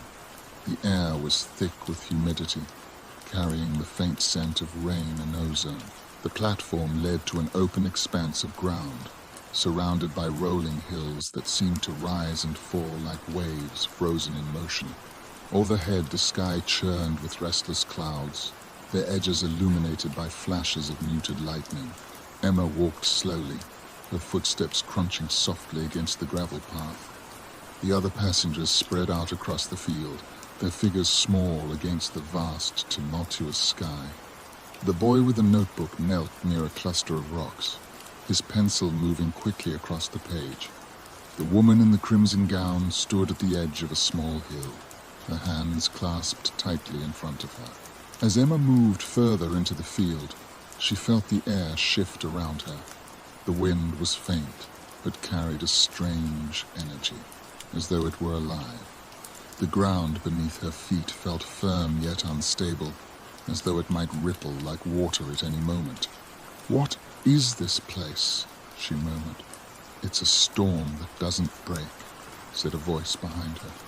Emma turned to see the elderly man standing nearby, his cane steady in the shifting wind. His expression was calm, but his eyes held a weight she hadn't seen before. Emma followed the man as he walked further into the field, his cane tapping lightly against the ground. The wind grew stronger, its hum resonating in her chest. Lightning flickered overhead, illuminating the hills in brief, brilliant flashes. They reached a small rise where the ground leveled out, and the man gestured for her to sit. Emma lowered herself to the ground, the grass soft and cool beneath her. The man sat beside her, his cane resting across his lap. "This place shows you the storms you carry," he said after a moment. "The ones that never quiet, no matter how hard you try to ignore them." Emma frowned, her chest tightening. "I don't understand." The man gestured to the sky. "Look." Emma tilted her head back, her breath catching as the clouds shifted above her. At first, they seemed random swirling masses of grey and silver, but as she watched, they began to take shape. Faces emerged from the storm, their expressions flickering with anger, sadness, and regret. She recognized them immediately. Her parents, their voices sharp as they argued in the kitchen. Hannah, her eyes filled with hurt during their last fight. Her own face, twisted with frustration and guilt. The storm pulsed, the images growing clearer. Emma's chest ached as the memories came rushing back, the arguments she had started, the apologies she had left unspoken, the choices she had made out of fear or pride. Tears stung Emma's eyes as the weight of the storm pressed down on her. The air felt heavier, the wind pulling at her hair and clothes, as if urging her to confront what she had buried. "I don't know how to fix it," she said softly, her voice trembling. "I don't know how to make it stop." The elderly man's voice was calm. "You don't have to fix the storm," he said. "You just have to face it." Emma turned to him, her heart racing. "What if it's too late?" The man smiled faintly. "It's never too late to face yourself."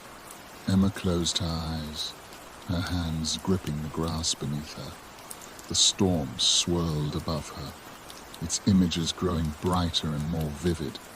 She let the memories wash over her, the emotions they carried rising to the surface. When she opened her eyes, the storm had changed. The faces were still there, but their expressions were softer, now less accusatory, more understanding. The wind was gentler, its hum quieter, almost soothing. Emma exhaled deeply, her chest feeling lighter than it had in years. The storm hadn't disappeared, but its weight no longer felt insurmountable. It was a part of her, and for the first time, she felt ready to accept it. As Emma walked back to the train, the clouds above began to part, revealing slivers of a clear, starry sky. The other passengers moved quietly, their faces calm but reflective. The boy with the notebook tucked it under his arm, his expression thoughtful. The woman in the crimson gown walked with her head held high, her movements serene. Emma boarded the train and returned to her seat, the hum of its motion steady and grounding. She leaned her head against the window, her thoughts quieter now. The storm within her hadn't disappeared, but it no longer controlled her. She felt at peace with its presence, its purpose. The train carried her forward, its rhythm a steady reminder that the journey wasn't over yet. The train's hum grew softer, fading into a low, rhythmic pulse as it glided through a landscape of quiet darkness. Emma peered out the window, but the world beyond was shrouded in shadow. The faint outlines of trees appeared occasionally, their twisted branches reaching toward the sky like skeletal hands. The air inside the car felt heavier, tinged with an earthy, mossy scent that made her chest tighten. The chime of the announcement broke the silence. Next stop, the Garden of Shadows. Passengers may disembark if they wish. Emma sat motionless, the name sending a ripple of unease through her. Every stop on this journey had forced her to confront something about herself, but the Garden of Shadows felt different. There was something darker about it, something that made her hesitate. Yet, even as fear crept in, a quiet resolve took hold. She had come this far, and there was no turning back now. The elderly man with the cane rose slowly, his movements deliberate. He turned to Emma, his expression calm but serious. "This is the hardest stop," he said, "but it's also the most important." Emma nodded, her pulse quickening. She stood and followed him toward the door, her steps heavy with both fear and determination. The train came to a halt, and Emma stepped onto the platform. The air was cool and damp, carrying the faint rustle of leaves and the soft chirping of unseen creatures. A narrow path led away from the platform, its edges lined with small, glowing lanterns. The light they cast was faint, barely enough to illuminate the dense forest that loomed ahead. Emma followed the path, her footsteps muffled by the soft earth. The trees grew closer together as she walked, their twisted trunks forming an almost impenetrable wall of shadow. The air grew colder, the earthy scent deepening into something richer, more primal. The path ended abruptly, opening into a circular clearing. At its center stood a massive tree, its gnarled branches stretching outward like an ancient sentinel. Its bark was blackened and cracked, and its roots twisted across the ground like veins. The tree seemed alive, its presence heavy and watchful. Emma's breath caught as she noticed something strange. Scattered among the roots were small, glowing orbs of light. Each one pulsed faintly, casting soft shadows on the ground. She stepped closer, her curiosity overpowering her fear. As Emma knelt beside one of the orbs, its light grew brighter. A faint voice emerged, soft and whispering, like the rustle of leaves in the wind. She leaned closer, her chest tightening as the words became clear. "Why did you let me go?" Emma froze, the voice tugging at something deep within her. The orb pulsed again, and an image appeared within its glow. It was Hannah, her face pale and tear-streaked, her expression filled with hurt. "I didn't mean to," Emma whispered, her voice trembling. "I didn't know how to fix it." The orb's light flickered, and the voice faded into silence. Emma reached out, her fingers brushing the orb's smooth surface. Its warmth seeped into her skin, both comforting and painful. More orbs began to glow, their voices overlapping in a haunting symphony. Each one carried a fragment of Emma's past regret, a mistake, a choice she had made out of fear or anger. The clearing filled with the sound of her own failures, echoing back to her like a relentless tide. Emma sank to her knees, her chest heaving as the weight of the voices pressed down on her. The regrets she had tried to bury rose to the surface, each one sharper than the last. She felt exposed, vulnerable, as though the garden itself were peeling away her defenses. The elderly man appeared beside her, his presence steady and grounding. He knelt beside her, his cane resting on the ground. "The shadows can't hurt you," he said gently. They're just echoes of the past. Emma shook her head, tears streaming down her face. But they feel so real, she said. I can't stop hearing them. The man placed a hand on her shoulder, his touch light but firm. That's because you've been carrying them for so long, he said. But you don't have to carry them alone. Emma looked up at him, her chest tightening. How do I let them go? She asked. The man's gaze softened. You forgive yourself, he said, and you let the shadows stay where they belong in the past. Emma turned her attention back to the massive tree at the center of the clearing. Its branches swayed gently, despite the absence of wind, and its bark seemed to glow faintly in the dim light. She felt a pull toward it, as though the tree were calling to her. She rose slowly, her legs trembling, and approached the tree. As she reached out to touch its bark, a warmth spread through her chest, easing the tightness she had carried for so long. The tree pulsed with light, its branches glowing softly as the voices of the orbs faded into silence. Emma closed her eyes, her breath steady as the warmth enveloped her. The regrets and fears that had weighed her down began to lift, their edges softening until they no longer felt insurmountable. When she opened her eyes, the tree's glow had dimmed, and the clearing was quiet. The orbs lay dormant among the roots, their light extinguished. The weight in her chest was gone, replaced by a sense of calm she hadn't felt in years. Emma returned to the train, her steps slow but steady. The Garden of Shadows faded into the distance, its heavy presence replaced by the steady hum of the train. She settled into her seat, her thoughts quieter than they had been in days. The journey wasn't over yet, but for the first time she felt ready to face whatever lay ahead. The shadows of her past no longer controlled her.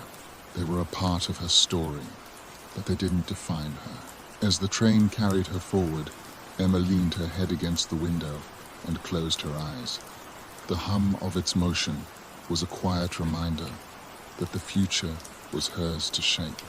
The train moved steadily through a landscape of shifting hues, the outside world glowing with soft, golden light.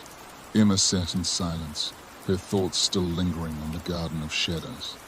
The immense tree, the glowing orbs, the voices that had spoken her regrets there, all felt like distant echoes now, part of a chapter she had finally closed. The air in the car was warmer, carrying a faint floral scent. The other passengers seemed lighter, their expressions calm and introspective. The boy with the notebook was sketching again, his pencil moving swiftly across the page. The woman in the crimson gown had her hands folded in her lap, her eyes closed as though she were savoring a peaceful dream. The train began to slow, and the chime of the announcement echoed softly through the car. Final stop, the ascent. Passengers may disembark to complete their journey. Emma's chest tightened. The final stop. The words carried both a sense of relief and a pang of uncertainty. What lay ahead? She glanced at the elderly man with the cane, who met her gaze with a faint smile. This is where the journey ends, he said, his tone gentle, and where it begins again. The train came to a halt, and Emma stepped onto the platform. The world beyond the platform was breathtaking. A narrow path wound upward through a landscape of soft golden light and towering peaks. The mountains stretched endlessly into the horizon, their surfaces shimmering like polished glass under the glow of a sunless sky. Emma followed the other passengers as they began their ascent. The air was cool, but not cold, and the faint scent of jasmine lingered with every step. The path was smooth and even, bordered by low walls of shimmering crystal that reflected the light in dazzling patterns. As Emma climbed, she noticed small, glowing markers along the path, Each one bore an inscription, a single word or phrase etched in flowing script. She stopped to read one, her heart clenching at its message, courage. Further up the path, she saw another, forgiveness, and another, hope. The words seemed to speak directly to her, their presence a quiet encouragement.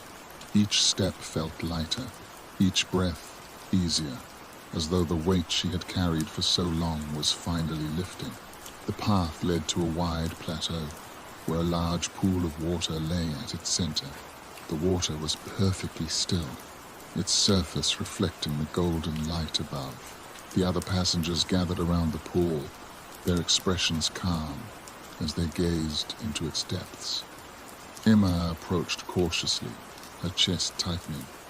The pool seemed alive, its surface rippling faintly as she drew closer. When she peered into the water, her breath caught. The reflection wasn't just her, on it was her, but different. Her face was calm, her eyes steady, her expression one of quiet confidence. She saw herself smiling, a sense of peace radiating from the reflection that she hadn't felt in years. "This is who you are," said a voice beside her. Emma turned to see the elderly man standing nearby, his cane resting lightly on the ground. His expression was warm, his gaze steady. "Not the past you carry, not the mistakes you've made. This is you, at your core." Emma's throat tightened. "I don't feel like her," she said softly. The man smiled faintly. "You've always been her," he said. "You just forgot for a while." The passengers began to move again, ascending a final, narrow path that led higher into the mountains. Emma followed, her steps steady despite the growing ache in her legs. The air grew thinner, the golden light brighter, until the path ended at a massive archway carved from the same shimmering crystal as the walls below. The archway pulsed with light, its surface shifting like liquid. Beyond it lay a radiant expanse, its details obscured by the brightness. The other passengers stepped through one by one, their figures dissolving into the light as they passed. When Emma reached the archway, she hesitated. Her chest tightened, her breath catching as doubt crept in. "What happens after this?" she asked, turning to the elderly man. He smiled, his eyes soft. "That's for you to decide," he said. "The journey doesn't end here, it just changes." Emma swallowed hard, her hands trembling. She thought of everything the train had shown her, the reflections, the memories, the choices she had made, and the ones she still had to make. She thought of Hannah, of the lantern that had shown her the possibility of reconciliation, of the storm that had taught her to face herself. She took a deep breath, her resolve steadying. Then, with quiet determination, she stepped through the archway.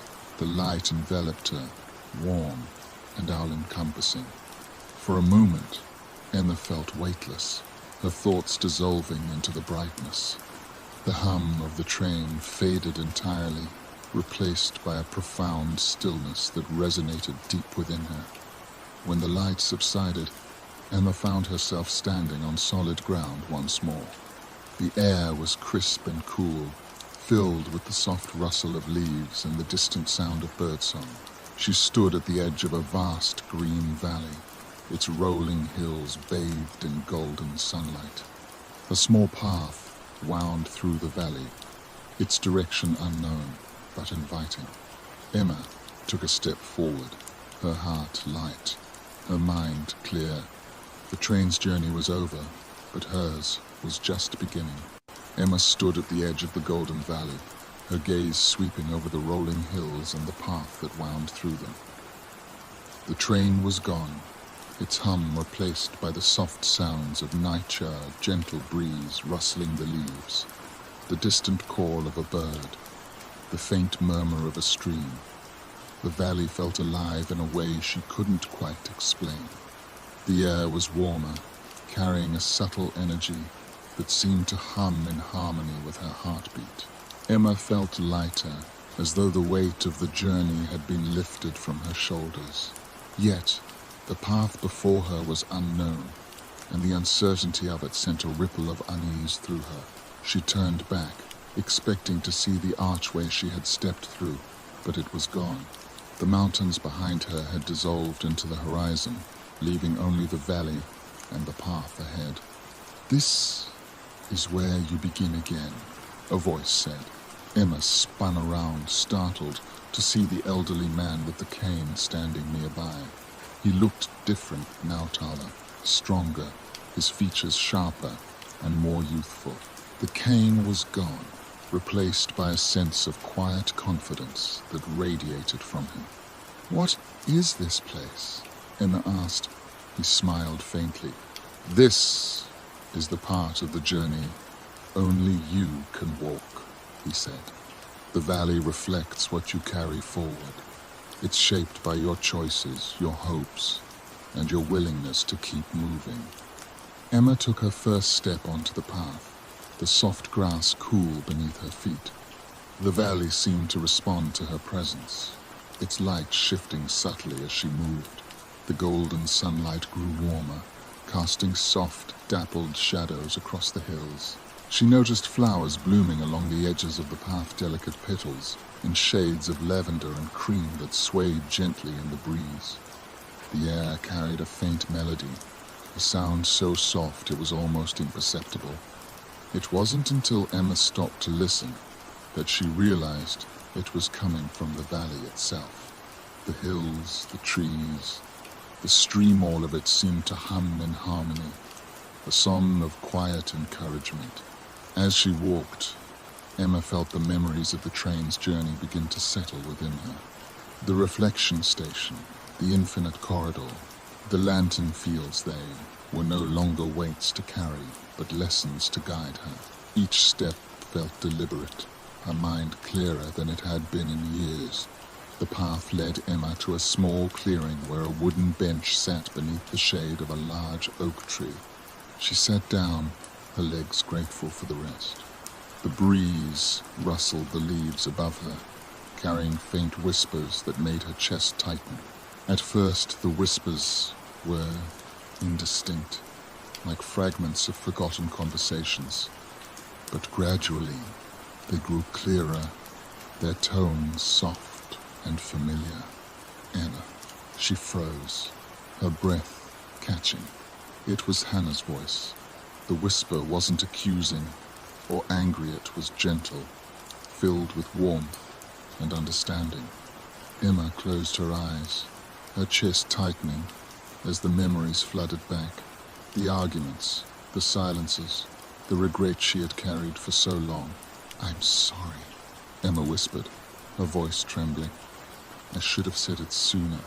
The whispers faded, replaced by the soft hum of the valley.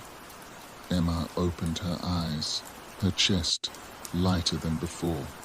The air felt warmer now, the sunlight brighter. The valley seemed to glow with quiet approval, as though acknowledging the weight she had just released. The path led Emma to a small stone bridge that arched over a clear, bubbling stream. Beyond the bridge lay a field of wildflowers that stretched endlessly into the horizon. The flowers swayed in the breeze, their colors vibrant and alive. Emma stopped at the edge of the bridge, her gaze fixed on the field. She felt a quiet resolve settle over her, the kind that comes from knowing you've made peace with your past.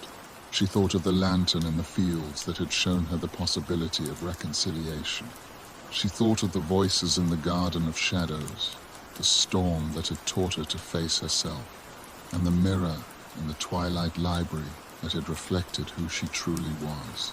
As the memories settled, Emma realized she no longer feared the path ahead. The valley was hers to shape, its beauty a reflection of her willingness to move forward.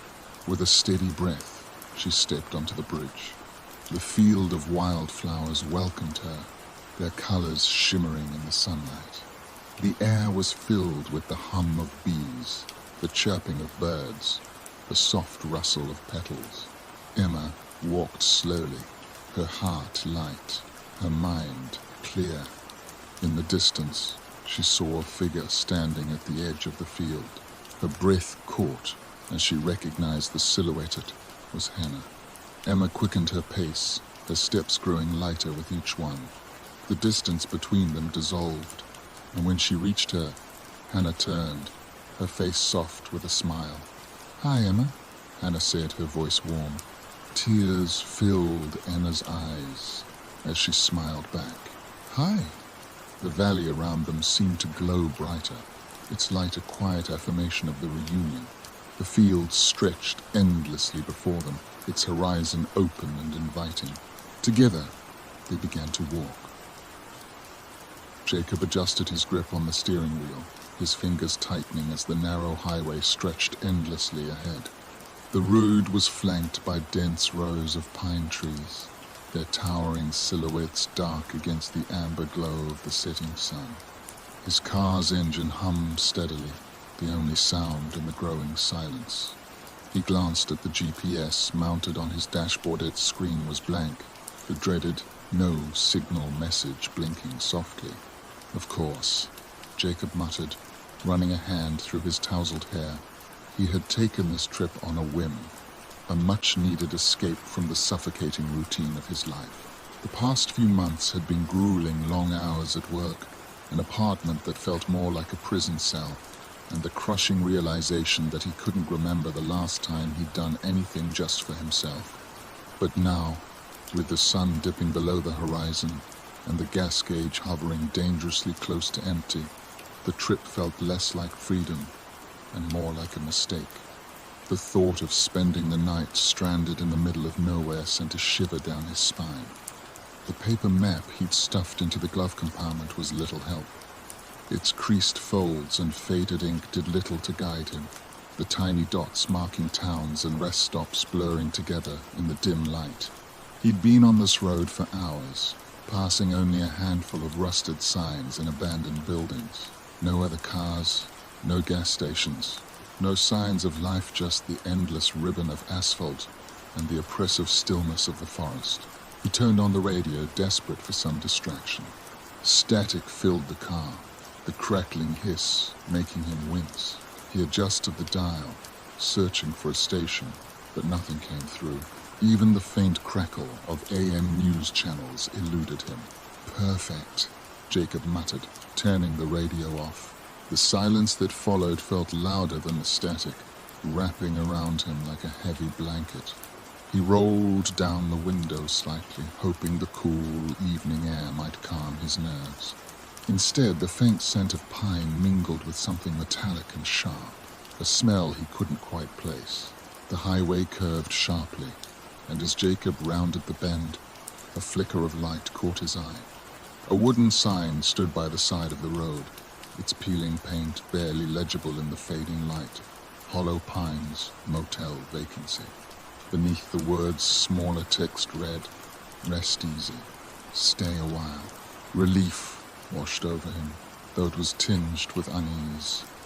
The motel looked like something out of a roadside horror movie, its faded sign and isolated location doing little to inspire confidence. But the alternative, spending the night in his car with no food, no gas, and the dark forest pressing in around him, was worse. Jacob slowed the car, turning onto the gravel driveway that led to the motel. The tires crunched against the loose stones, the sound breaking the eerie stillness of the evening. The motel came into view slowly, its row of single-story cabins forming a crescent around a gravel parking lot. The main office sat to the left, a squat building with a flickering neon open sign buzzing faintly in the window. He parked near the office and cut the engine. The stillness that followed was immediate, the quiet pressing against his ears like a physical weight. Jacob hesitated, his fingers drumming against the steering wheel. Something about the place felt off, though he couldn't put his finger on it. The air was cooler here, carrying the faint scent of damp wood and decay. He stepped out of the car, the gravel crunching beneath his boots. The faint glow of the neon sign cast long shadows across the lot. the edges of the cabins disappearing into darkness. The trees that surrounded the property loomed like silent sentinels, their branches swaying gently in the breeze. The office door creaked as Jacob pushed it open, a small bell jingling overhead.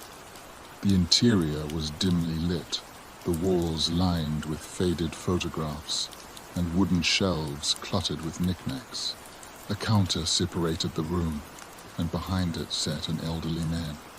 He looked up as Jacob entered, his weathered face breaking into a faint smile. "Evening," the man said, his voice gravelly but warm. He wore a plaid flannel shirt and wire-rimmed glasses that perched precariously on his nose. "Need a room?" Jacob nodded. "Yeah, just for a few nights." The man reached under the counter and pulled out a leather-bound ledger. Its cover was cracked and worn, the pages yellowed with age. He slid it across the counter, along with a fountain pen. "Sign your name," he said. "Not many folks come through here anymore. You'll have the place mostly to yourself." Jacob glanced down at the ledger. The last entry was from weeks ago. The ink faded and smudged. He hesitated and scribbled his name and the date. The man flipped the book closed and handed him a tarnished key attached to a wooden fob. The number 7 was carved into the wood, the edges worn smooth. "Room 7, the man said, "around the back." Jacob took the key, offering a polite nod. "Thanks. Is there anywhere nearby to grab some food?" The man chuckled. "Closest diner's 20 miles back the way you came, but there's a vending machine outside. Might be something worth eating in there." Jacob's cabin was at the far end of the row, its porch illuminated by a single flickering bulb. The key slid easily into the lock, the door creaking as he pushed it open. The room was modest, just a bed, a small desk, and an armchair by the window. The walls were covered in floral wallpaper that had begun to peel at the edges, and a musty smell lingered in the air. He dropped his bag on the bed and surveyed the space. The mattress sagged slightly in the middle, the sheets keen but threadbare. A small, boxy television sat on a stand in the corner, its screen covered in a fine layer of dust. The only light came from a dim lamp on the nightstand, casting long shadows across the room. Jacob crossed to the window and pulled back the curtains. The view outside was unremarkable, just the gravel lot and the edge of the forest beyond. The trees seemed closer now, their branches swaying in the faint breeze. He let the curtain fall back into place and sat down at the desk, putting out his laptop. The blank screen stared back at him, the cursor blinking expectantly. Jacob had hoped the solitude would inspire him, give him the space to write without distractions. But now, sitting alone in the dimly lit room, the words refused to come. The silence was too heavy, the shadows too deep. As the hours passed, Jacob's unease grew. The room was too quiet, every creak of the floorboards and rustle of the wind amplified in the stillness. He turned on the television, hoping for some background noise, but all he found was static. He left it on anyway, the faint hiss breaking the silence. He lay in bed, staring at the cracked ceiling. The flickering bulb outside cast shifting patterns of light across the walls, like shadows dancing in slow motion. Jacob closed his eyes, willing himself to sleep, but his mind raced. And then he heard Ite's faint sound, like whispers carried on the wind. Jacob sat up, his breath catching in his throat. He strained to listen, but the sound faded as quickly as it had come. "It's just the wind," he told himself, though the words felt hollow. He glanced at the window, half expecting to see a face staring back at him, but the lot outside was empty. As the whispers faded into silence, Jacob lay back down, his heart pounding. The motel was quiet once more, but the unease lingered, wrapping around him like a second skin. Jacob awoke to the faint grey light of dawn filtering through the thin curtains. For a moment he lay still, his body heavy with the remnants of a restless sleep. The air in the room was cold, far colder than he had expected for an early autumn morning. He shivered, pulling the thin blanket tighter around himself before sitting up. The events of the previous night lingered in his mind, the oppressive silence, the faint whispers, the feeling of being watched. He shook his head, trying to dispel the unease that had settled over him like a shadow. "It's just an old motel," he muttered to himself. "Nothing weird about it." He glanced at the small clock on the nightstand. 6:37 a.m. The glowing numbers seemed to mock him, a reminder of how little sleep he'd managed to get. He swung his legs over the side of the bed and stood, the floorboards creaking beneath his weight. The bathroom was as modest as the rest of the cabin, with a cracked mirror hanging above a small sink and a shower stall that looked like it hadn't been updated in decades. Jacob splashed cold water on his face, hoping it would jolt him awake. He stared at his reflection in the mirror, taking in the dark circles under his eyes and the faint pallor of his skin. Maybe this wasn't such a great idea, he said aloud, his voice echoing faintly in the small space. After dressing quickly in a pair of jeans and a flannel shirt, Jacob stepped outside. The morning air was crisp and damp, carrying the faint scent of pine and earth. The motel lot was empty, save for his car and a scattering of pine needles that had blown in overnight. The main office sat dark and quiet, its neon open sign still buzzing faintly in the window. Jacob glanced toward the forest that bordered the property. In the light of day, the trees looked less menacing, but no less imposing. Their dense canopy cast long shadows across the ground, the morning sunlight barely penetrating their depths. The forest felt alive, as though it were watching him, its silence almost deafening. Jacob made his way to the dining room, a small, adjoining space near the office, where a modest continental breakfast had been set up. The scent of stale coffee greeted him as he stepped inside. The room was empty, except for the elderly manager, who sat at a corner table reading a newspaper. He looked up as Jacob entered, offering a faint smile. "Morning," the man said, gesturing toward the table where a pot of coffee and a plate of pastries sat. "Help yourself." Jacob poured himself a cup of coffee, the bitter aroma doing little to mask its burnt undertones. He took a seat near the window, glancing outside at the stillness of the lot. "Quiet place you've got here," Jacob said after a moment, breaking the silence. The man chuckled softly. "That's what folks come here for. Quiet and solitude. You don't get much of that these days." Jacob nodded, though the silence felt more oppressive than peaceful. He hesitated before speaking again. "Do you ever hear strange things at night?" The man's expression didn't change, but there was a flicker of something in his eyes of recognition, perhaps. He folded his newspaper slowly, setting it on the table. "Strange things," he repeated. "What kind of strange?" "Whispers," Jacob said, lowering his voice as though afraid someone might overhear. "Night voices. Outside." The man leaned back in his chair, his gaze steady. "You're not the first guest to mention that," he said. "This place has its stories. The woods, too." Jacob frowned. "What kind of stories?" The man didn't answer right away. He took a sip of his coffee, his eyes drifting toward the window. "The forest doesn't like to be disturbed," he said finally. "Best to stay on the paths if you decide to wander, and don't go too far." Jacob left the dining room with the man's words lingering in his mind. Despite the unease that gnawed at him, he couldn't resist the pull of the forest. There was something about its quiet stillness, its shadowed depths, that called to him. He followed a narrow dirt path that led away from the motel, its edges lined with overgrown grass and wildflowers. A weathered wooden sign marked the trailhead Hollow Pines Nature Walk.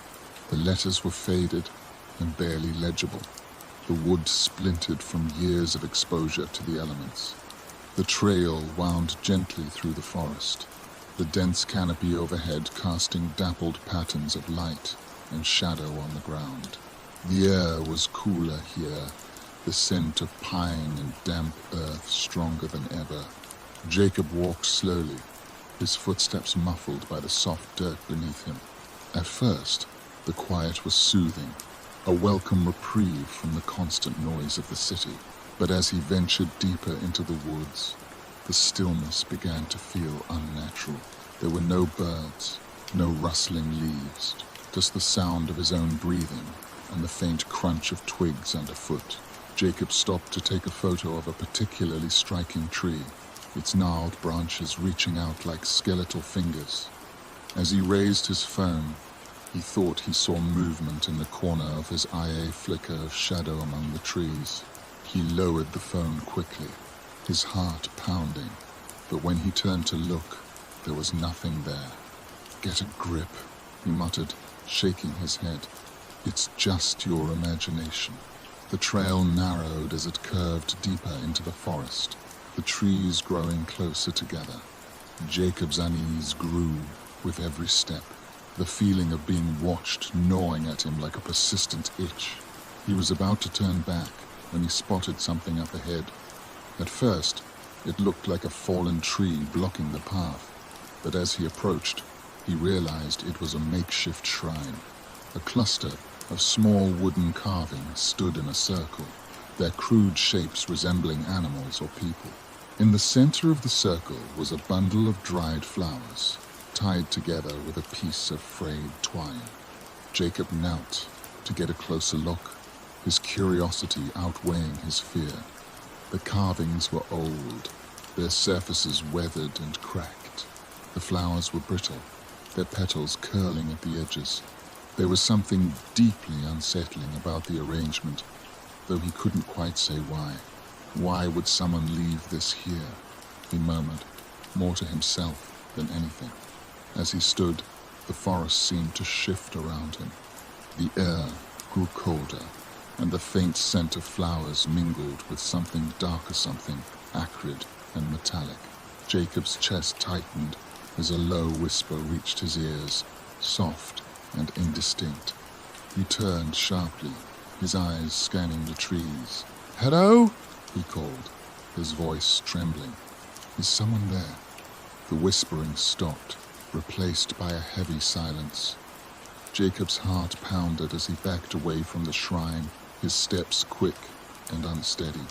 He turned and hurried back the way he'd come, the oppressive stillness pressing in around him like a vice.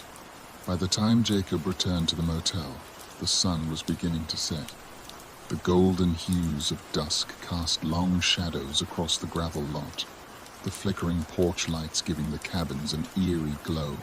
He locked the door to his room and drew the curtains tightly, the events of the day replaying in his mind.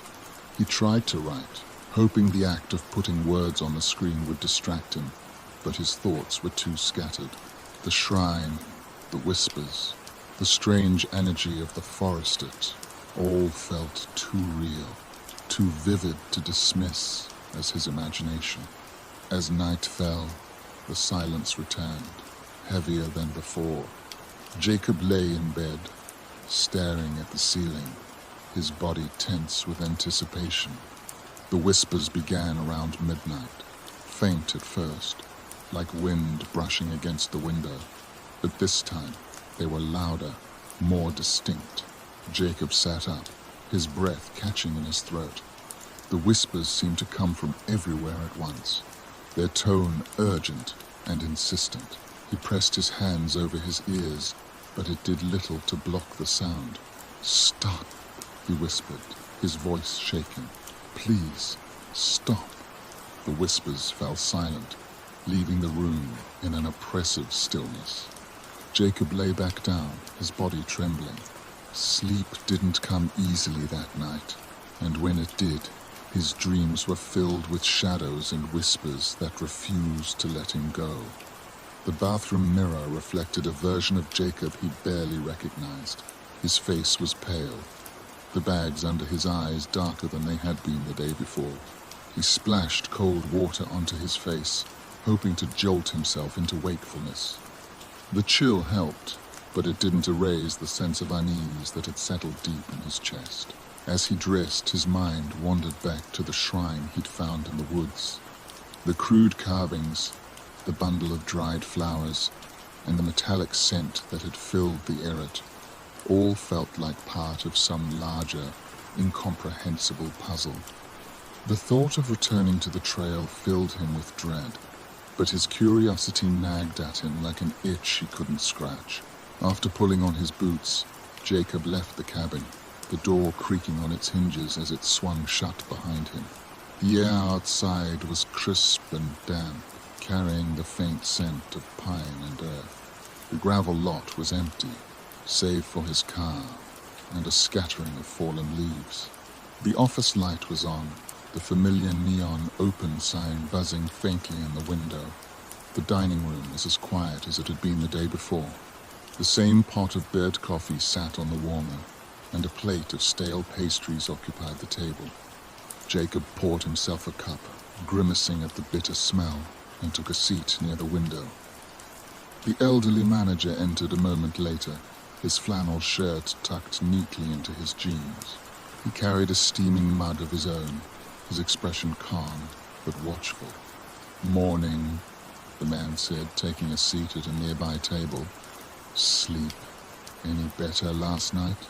Jacob hesitated, unsure how much to share. "Not really," he admitted. "I've been hearing things, whispers, mostly." The man nodded slowly, his gaze steady. "This place has its way of getting under your skin," he said. "You're not the first to mention that." Jacob leaned forward, his voice lowering. "What do you know about the woods?" "I found something out there yesterday. A shrine, I think." The man's expression didn't change, but his eyes narrowed slightly. "You shouldn't go poking around in the forest," he said. "Some things are better left alone."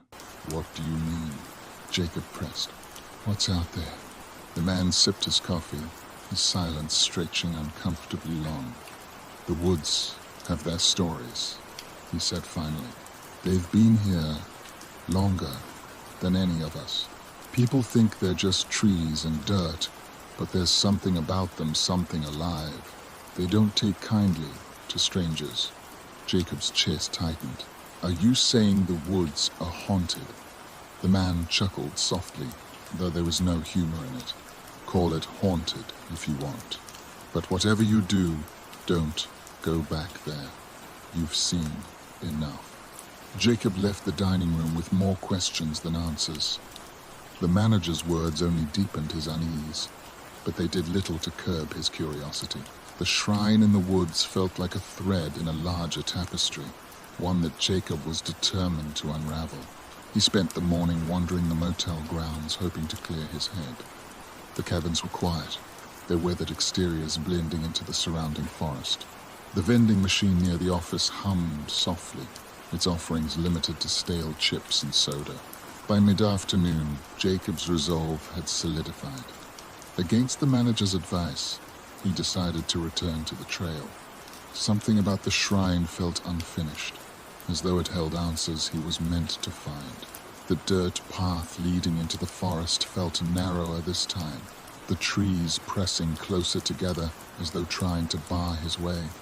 The air was colder than it had been the day before, the faint scent of damp wood mingling with something sharper.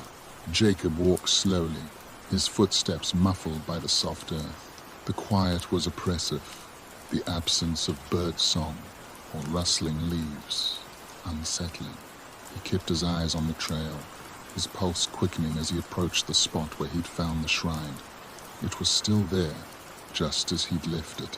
The wooden carvings stood in their circle, their crude shapes casting long shadows in the dim light. The bundle of dried flowers had begun to wither further, its petals curling and darkening at the edges. Jacob knelt, his fingers brushing one of the carvings. The wood was rough and splintered, the figure barely recognizable as human. He turned it over in his hand, noting faint etchings along its surface symbols or runes that he couldn't decipher. As he examined the carving, the air around him seemed to shift. The metallic scent returned, stronger this time, and a low whisper reached his ears. It was faint, almost indistinct, but it sent a chill down his spine. Jacob stood abruptly, his eyes scanning the trees. The shadows seemed deeper now, their edges shifting and twisting like living things. He backed away from the shrine, his breath quick and shallow. "I shouldn't be here," he muttered, his voice trembling. As Jacob turned to leave, he caught movement out of the corner of his eye. A figure stood among the trees, its silhouette barely visible against the dense shadows. It was tall and thin, its features obscured by the dim light. "Hello?" Jacob called, his voice shaking. "Is someone there?" The figure didn't move. Jacob's chest tightened as he took a step closer, his heart pounding. The figure tilted its head slightly, as though studying him, before disappearing into the shadows without a sound. Jacob's instincts screamed at him to run, but his legs felt rooted to the ground. The forest seemed to close in around him, the air growing heavier with each passing second. He forced himself to move, his footsteps quick and unsteady, as he retraced the path back to the motel. By the time Jacob returned to his cabin, the sun had dipped below the horizon, leaving the lot bathed in the flickering glow of the porch lights. He locked the door behind him, his hands trembling as he turned the deadbolt. The room felt colder than it had the night before, the musty smell more pronounced. Jacob sat at the desk, his mind racing. The figure in the woods, the shrine, the whispers, none of it made sense, but it all felt connected. He opened his laptop, hoping to distract himself, but the words wouldn't come. The blank screen stared back at him, its emptiness a reflection of his own confusion. He closed the lid and leaned back in the chair, his eyes drifting to the window. The forest loomed beyond the curtains, its darkness impenetrable. Jacob's chest tightened as he imagined the figure standing among the trees, watching him. The thought sent a shiver down his spine. As midnight approached, the whispers returned, louder this time, more insistent. Jacob lay in bed, his body tense as the voices filled the room. They spoke in a language he couldn't understand, their tone urgent and angry. "Leave me alone," Jacob whispered, his voice breaking. The whispers fell silent, leaving the room in an oppressive stillness. Jacob lay awake for hours, his mind spinning as the motel seemed to press in around him. Jacob woke with a start, his breath coming in short, shallow gasps. Pale sunlight streamed through the curtains, casting faint streaks of light on the cracked ceiling. The whispers that had plagued him in the dead of night were gone, replaced by an eerie stillness that did little to calm his nerves. He sat up slowly, his body aching from a night of fitful sleep. The events of the previous day played in his mind like a broken reel. The shrine, the strange figure in the woods, the oppressive presence that seemed to follow him. Jacob rubbed his temples, trying to banish the images, but they clung to him like shadows. A strange discovery, the thought of staying another day in the motel, filled Jacob with unease, but his options were limited. He had no clear destination. His phone was barely functional, and the gas gauge in his car still hovered near empty. Leaving felt impossible, yet staying seemed equally dangerous. Determined to occupy himself, Jacob decided to explore the motel grounds in the light of day. He stepped outside, the crisp morning air hitting his face. The gravel lot was as empty as ever, the row of cabins silent and still. The manager's office light was on, the familiar neon open sign buzzing faintly in the window. Jacob walked past the cabins, his footsteps crunching softly against the gravel. As he approached cabin 5, he noticed something strange. The door was slightly ajar, its hinges creaking faintly in the breeze. A chill ran down his spine as he stood before it, his instincts screaming for him to walk away. But curiosity won out. He pushed the door open slowly, the creak of the hinges breaking the heavy silence. The room inside was identical to his own modest, with a single bed, a small desk, and a boxy television. But unlike his room, this one felt abandoned. Dust coated every surface, and the air was heavy with the scent of mildew and something metallic. Jacob's eyes were drawn to the desk, where a small notebook lay open. The pages were yellowed with age, the handwriting faint but legible. He approached cautiously, his heart pounding as he read the first line. Day 1. The silence here is unbearable. It feels like the walls are listening. Jacob flipped through the pages, his unease growing with each entry. The notes were fragmented, the handwriting becoming more frantic as they progressed. Day 2. I heard whispers last night. Thought it was the wind, but it wasn't. Day 3. Something's in the woods. I saw her. She's not real. She can't be. The final entry was scrawled in jagged letters. The ink smudged. The shadows are alive. If you're reading this, leave. Don't stay. Jacob's chest tightened as he closed the notebook, his hands trembling. He backed out of the room, his mind racing. Who had written the entries, and what had happened to them? The words felt like a warning, one he couldn't ignore. Jacob headed straight to the office, the notebook clutched tightly in his hand. The manager looked up as he entered, his expression calm but watchful. Find something interesting? The man asked, his voice as gravelly as ever. Jacob set the notebook on the counter, his hands shaking. This was in cabin 5, he said. What is this? Who wrote it? The manager's eyes flicked to the notebook, his expression unreadable. He picked it up, flipping through the pages with a slow, deliberate motion. When he spoke, his tone was measured. Belonged to a guest, he said. Years ago, they left it behind. What happened to them? Jacob pressed. The manager sighed, closing the notebook. Not everyone's meant to stay in a place like this, he said. Some folks bring their own ghosts. And sometimes those ghosts don't stay quiet. Jacob's heart pounded. You're saying this place is haunted? The man shook his head. Haunted's the wrong word. This place, it reflects things, shows you what you've been running from. For some people, that's too much.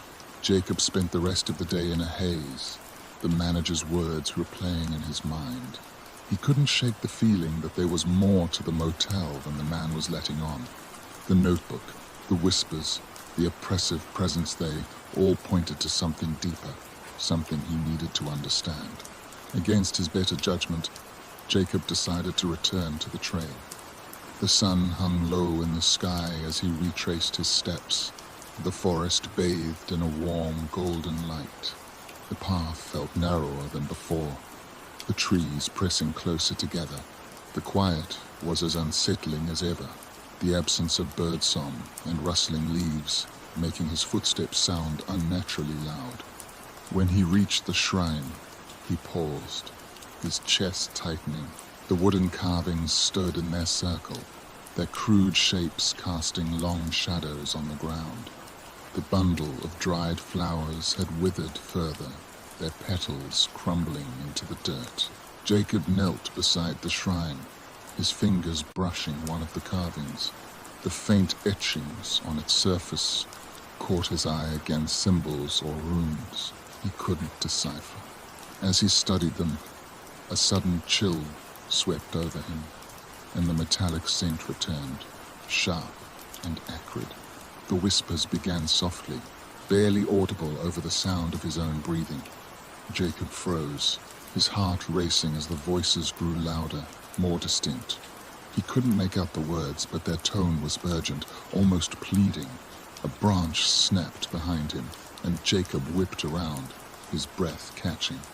The figure was back, standing just beyond the circle of trees. It was tall and thin, its features obscured by the shadows. Jacob's body tensed as the figure tilted its head, the motion slow and deliberate. "Who are you?" Jacob called, his voice trembling. The figure didn't respond. Instead, it raised one hand, pointing toward the shrine. Jacob followed its gesture, his eyes landing on the carvings. The symbols seemed to shimmer in the fading light, their edges glowing faintly. When Jacob looked back, the figure was gone. The sun had dipped below the horizon by the time Jacob returned to the motel. The lot was dark and empty, the flickering porch lights casting eerie shadows across the cabins. He locked the door to his room and drew the curtains tightly, his body trembling with exhaustion and fear. The room felt colder than ever, the air heavy with the same metallic scent that had followed him from the woods. Jacob sat at the desk, the notebook open in front of him. The words felt like a warning, a plea from someone who had seen too much. As midnight approached, the whispers returned. They were louder this time, their tone frantic and angry. Jacob pressed his hands over his ears, but the voices only grew stronger, filling the room with their disjointed chorus. The shadows in the corners of the room seemed to shift, their edges twisting and writhing like living things. Jacob's chest tightened as a loud knock echoed from the door, followed by a second, louder than the first. "Who's there?" Jacob shouted, his voice breaking. The knocking stopped, but the whispers continued. Jacob backed away from the door, his breath coming in short, shallow gasps. The shadows stretched toward him, their forms coalescing into something almost human. "Leave me alone," Jacob whispered, his voice trembling. The shadows froze, their forms dissolving into the walls. The whispers fell silent, leaving the room in an oppressive stillness. Jacob collapsed onto the bed, his body trembling. Sleep came fitfully, his dreams filled with shadows and voices that refused to let him go. Jacob woke to the sound of distant birdsong, the first sign of life he'd heard in days. The faint chirping pierced the oppressive silence that had become a constant companion, and for a moment it almost felt normal. He sat up slowly, his body heavy with fatigue. The events of the previous night clung to him like cobwebs, each moment replaying in his mind the whispers, the shadows, the knocking at the door. His chest tightened at the memory, but he forced himself to move. The room was bathed in weak morning light, the shadows along the walls receding like a tide. Yet, despite the daylight, the metallic scent lingered faintly in the air, a reminder that whatever was happening here wasn't finished with him. Jacob dressed quickly, eager to leave the confines of the cabin. The motel grounds were eerily still, as they had been every morning since his arrival. The gravel lot was empty, the surrounding forest shrouded in mist that clung to the trees like a second skin. He walked to the dining room, where the familiar scent of stale coffee greeted him. The elderly manager sat at the same corner table, sipping from his chipped mug. He looked up as Jacob entered, his expression unreadable. "Rough night?" the man asked, his voice as gravelly as ever. Jacob hesitated, then nodded. "I heard them again," he said quietly. "The whispers." The manager didn't seem surprised. He took a long sip of his coffee before responding. "They're getting louder, aren't they?" Jacob frowned. "What do you mean? How do you know that?" The man set his mug down, folding his hands on the table. "This place doesn't just let you come and go," he said. "It's got a way of holding on to you. The longer you stay, the more it shows you. Shows me what? Jacob asked, his voice trembling. The man's gaze was steady. What you've been carrying, the things you've tried to forget. The conversation lingered in Jacob's mind as he stepped back outside. The notebook he'd found in Cabin 5 sat in his jacket pocket, its weight a constant reminder of the warnings it held. He pulled it out, flipping through the pages once more. The entries were fragmented, but there was a pattern of descent into paranoia and fear, marked by the same strange occurrences Jacob was experiencing. One entry caught his attention. Day 4. The forest knows me now. I see her in the trees. She's waiting for me to come back.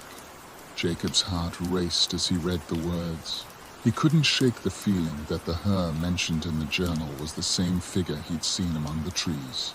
The thought of returning to the forest filled him with dread, but the pull was undeniable. He needed answers, even if they terrified him. By midday, Jacob found himself standing at the trailhead, the weathered wooden sign marking the entrance to the Hollow Pines Nature Walk still hanging crookedly.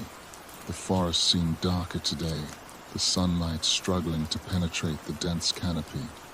The metallic scent he'd noticed before was stronger now, lingering in the air like a warning. Jacob hesitated before stepping onto the path. His footsteps were slow and deliberate, each one echoing faintly in the unnatural quiet. The trail wound deeper into the woods, the trees pressing closer together as though conspiring to keep him from turning back.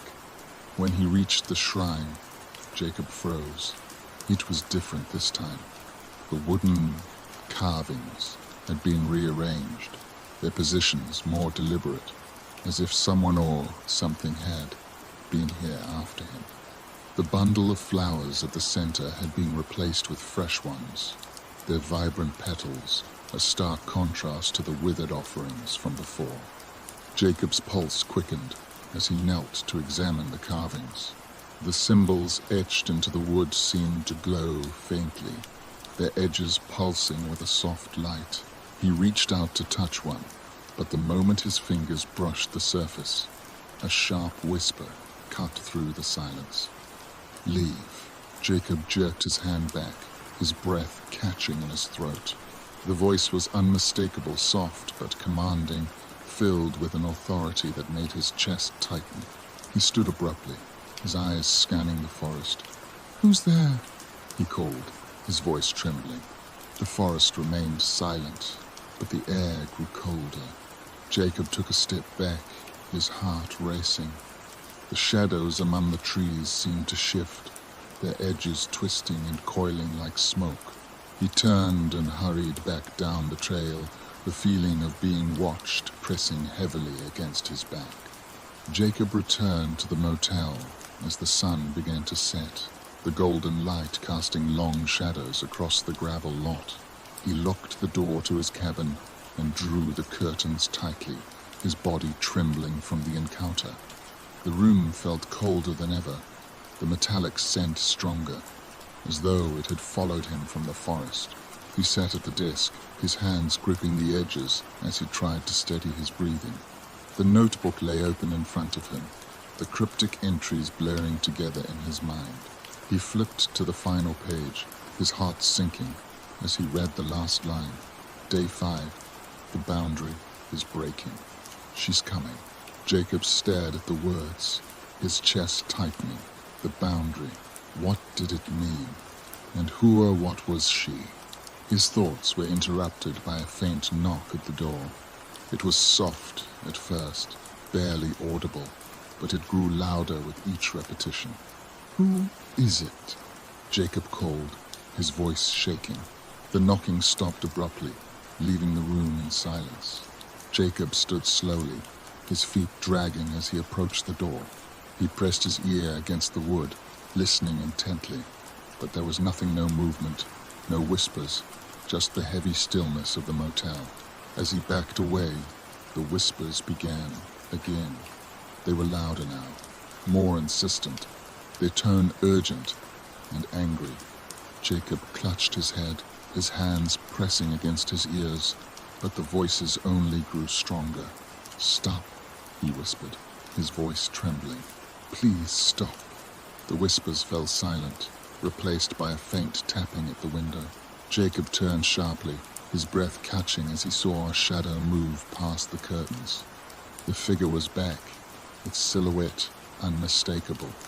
Jacob froze, his body trembling. The figure stopped just outside the window, its form barely visible through the thin fabric. For a moment, it stood motionless, as though waiting for him to make the next move. And then it disappeared. Jacob didn't sleep that night. He sat on the edge of the bed, his eyes fixed on the door, the notebook clutched tightly in his hands. The whispers returned periodically, their voices weaving through the heavy silence like threads in a dark tapestry. Each time they began, Jacob felt the same cold dread creeping over him, his body frozen in place. The hours dragged on, the room growing colder as the night deepened. When the whispers finally faded into silence, Jacob felt a strange sense of relief. But it was short-lived. The shadows in the corners of the room began to shift, their forms stretching and twisting like living things. Jacob stood slowly, his legs trembling. The air in the room felt thick, suffocating, as though it were alive. He backed toward the door, his breath coming in short, shallow gasps. The shadows followed, their forms coalescing into something almost human. As they closed in around him, Jacob did the only thing he could think of. He ran. The door to Jacob's cabin slammed shut behind him as he bolted into the cold night air. His breaths came in short, ragged bursts, the frigid wind burning his lungs. The gravel lot stretched out before him, bathed in the dim, flickering light of the porch lamps. The oppressive silence of the motel was broken only by the crunch of his boots as he ran toward his car. He fumbled with the keys in his pocket, his hands trembling as the weight of the notebook pressed against his jacket. Every instinct screamed at him to get as far from the motel as possible, but the shadows in the corners of his vision seemed to follow, creeping along the edges of the dimly lit lot. Jacob reached his car, throwing the driver's side door open and collapsing into the seat. He jammed the key into the ignition, his breath catching as he turned it. The engine sputtered once, twice, but refused to catch. A wave of panic washed over him, his pulse pounding in his ears as he tried again. This time, the car emitted a loud, grinding noise before falling silent. "No! No! No!" Jacob shouted, slamming his hands against the steering wheel. His eyes darted to the rearview mirror, half expecting to see the shadowy figure standing behind him. The lot appeared empty, but the oppressive feeling of being watched was stronger than ever. Jacob grabbed his phone from the passenger seat, his heart sinking as the screen lit up to reveal the low battery warning. The signal was gone, the small icon in the corner mocking him with its absence. He tossed the phone aside, cursing under his breath. The air inside the car grew colder, the metallic scent that had haunted him since his arrival at the motel now overpowering. Jacob's chest tightened as he felt a presence near him, unseen but undeniable. His breath fogged the windshield, and he realized the temperature had dropped sharply, his breath forming visible clouds. A faint tapping echoed from the passenger side window. Jacob froze, his hands gripping the steering wheel tightly. The tapping came again, louder this time, accompanied by a faint scratching sound that made his skin crawl. He turned his head slowly, his breath catching in his throat as he saw the figure standing outside the car. It was the same figure he'd seen in the wood stall, thin and shrouded in shadows. Its features were obscured, but Jacob could feel its gaze piercing through the glass. The figure tilted its head, the motion slow and deliberate, as though it was studying him. Jacob's instincts screamed at him to run, but his body refused to move. The figure raised one hand, its long, shadowy fingers pressing against the window. The glass fogged under its touch, and for a moment, Jacob thought he saw symbols forming in the condensation symbols, like the ones etched into the wooden carvings at the shrine. The figure stepped back suddenly, its form dissolving into the shadows. Jacob didn't wait to see where it went. He threw open the car door and bolted toward the office, his legs trembling with each step. The bell above the office door jingled faintly as Jacob burst inside. The elderly manager looked up from his desk, his expression calm but weary, as though he'd been expecting this. "You saw her," the man said simply, his voice low. Jacob leaned against the counter, his chest heaving. "Who is she? What is happening here?" The manager sighed, folding his hands on the desk. "She's a part of this place," he said. "She's been here longer than any of us. The forest, the motel, it's all connected. It's not just a place, it's something alive." Jacob shook his head, his mind racing. "That doesn't make any sense. Why me? Why now?" The man's gaze was steady. "This place shows you what you carry," he said. "The things you've tried to bury, the things you've run from. She's the embodiment of that mirror, in a way." Jacob felt a chill run down his spine. "But I don't even know what I'm running from." The man stood slowly, his expression somber. "You will." The manager handed Jacob a flashlight. "It's been weak but steady. The only way to leave is to face her," he said. "The boundary won't let you go until you do." Jacob's hands trembled as he took the flashlight. "What if I don't make it?" The man's expression didn't change. "Then you'll stay, just like the others." The words sent a shiver through Jacob, but he nodded, his resolve hardening. He stepped back outside, the cold air hitting him like a wall. The shadows seemed to press in closer now, the motel and its surroundings feeling more alive than ever. He followed the trail back into the woods, the flashlight cutting through the darkness. The trees loomed taller, their branches twisting like skeletal hands. The whispers began almost immediately, soft at first, but growing louder with each step. When he reached the shrine, Jacob's heart sank. The wooden carvings had been rearranged again, their positions forming a perfect circle around the bundle of fresh flowers. The metallic scent was stronger here, mingling with the earthy smell of damp soil. She was waiting for him. The figure stood just beyond the shrine, its shadowy form barely visible against the dense trees. This time, it stepped closer, its movements slow and deliberate. Jacob gripped the flashlight tightly, its weak beam barely illuminating her form. "Why are you here?" Jacob demanded, his voice trembling. The figure didn't respond. Instead, it raised one hand, pointing toward the shrine. Jacob's chest tightened as he followed its gesture, his eyes landing on the carvings. The symbols etched into the wood began to glow faintly, their edges pulsing with light. Suddenly, the whispers stopped. The silence was deafening, pressing against Jacob's ears like a physical weight. The figure stepped closer, its form shifting and twisting as though it were made of smoke. Jacob closed his eyes, his breath coming in shallow gasps. He thought of the manager's words, "You will stay, just like the others." The weight of his own fears, his regrets, pressed down on him. He'd been running for so long, from everything and everyone, but now there was nowhere left to go. "I'm not afraid of you," he whispered, though his voice shook. When he opened his eyes, the figure was inches from him. Its shadowy form loomed over him, but this time it didn't move. The forest seemed to hold its breath, the oppressive presence lifting slightly. Jacob reached out slowly, his hand trembling as it passed through the figure's shadow. It was cold, impossibly cold, but there was something else, something familiar, a sense of loss, of sorrow, of everything he'd tried to bury rising to the surface. The figure dissolved, its form breaking apart like ash on the wind. The forest lightened, the oppressive shadows receding as the whispers faded into nothingness.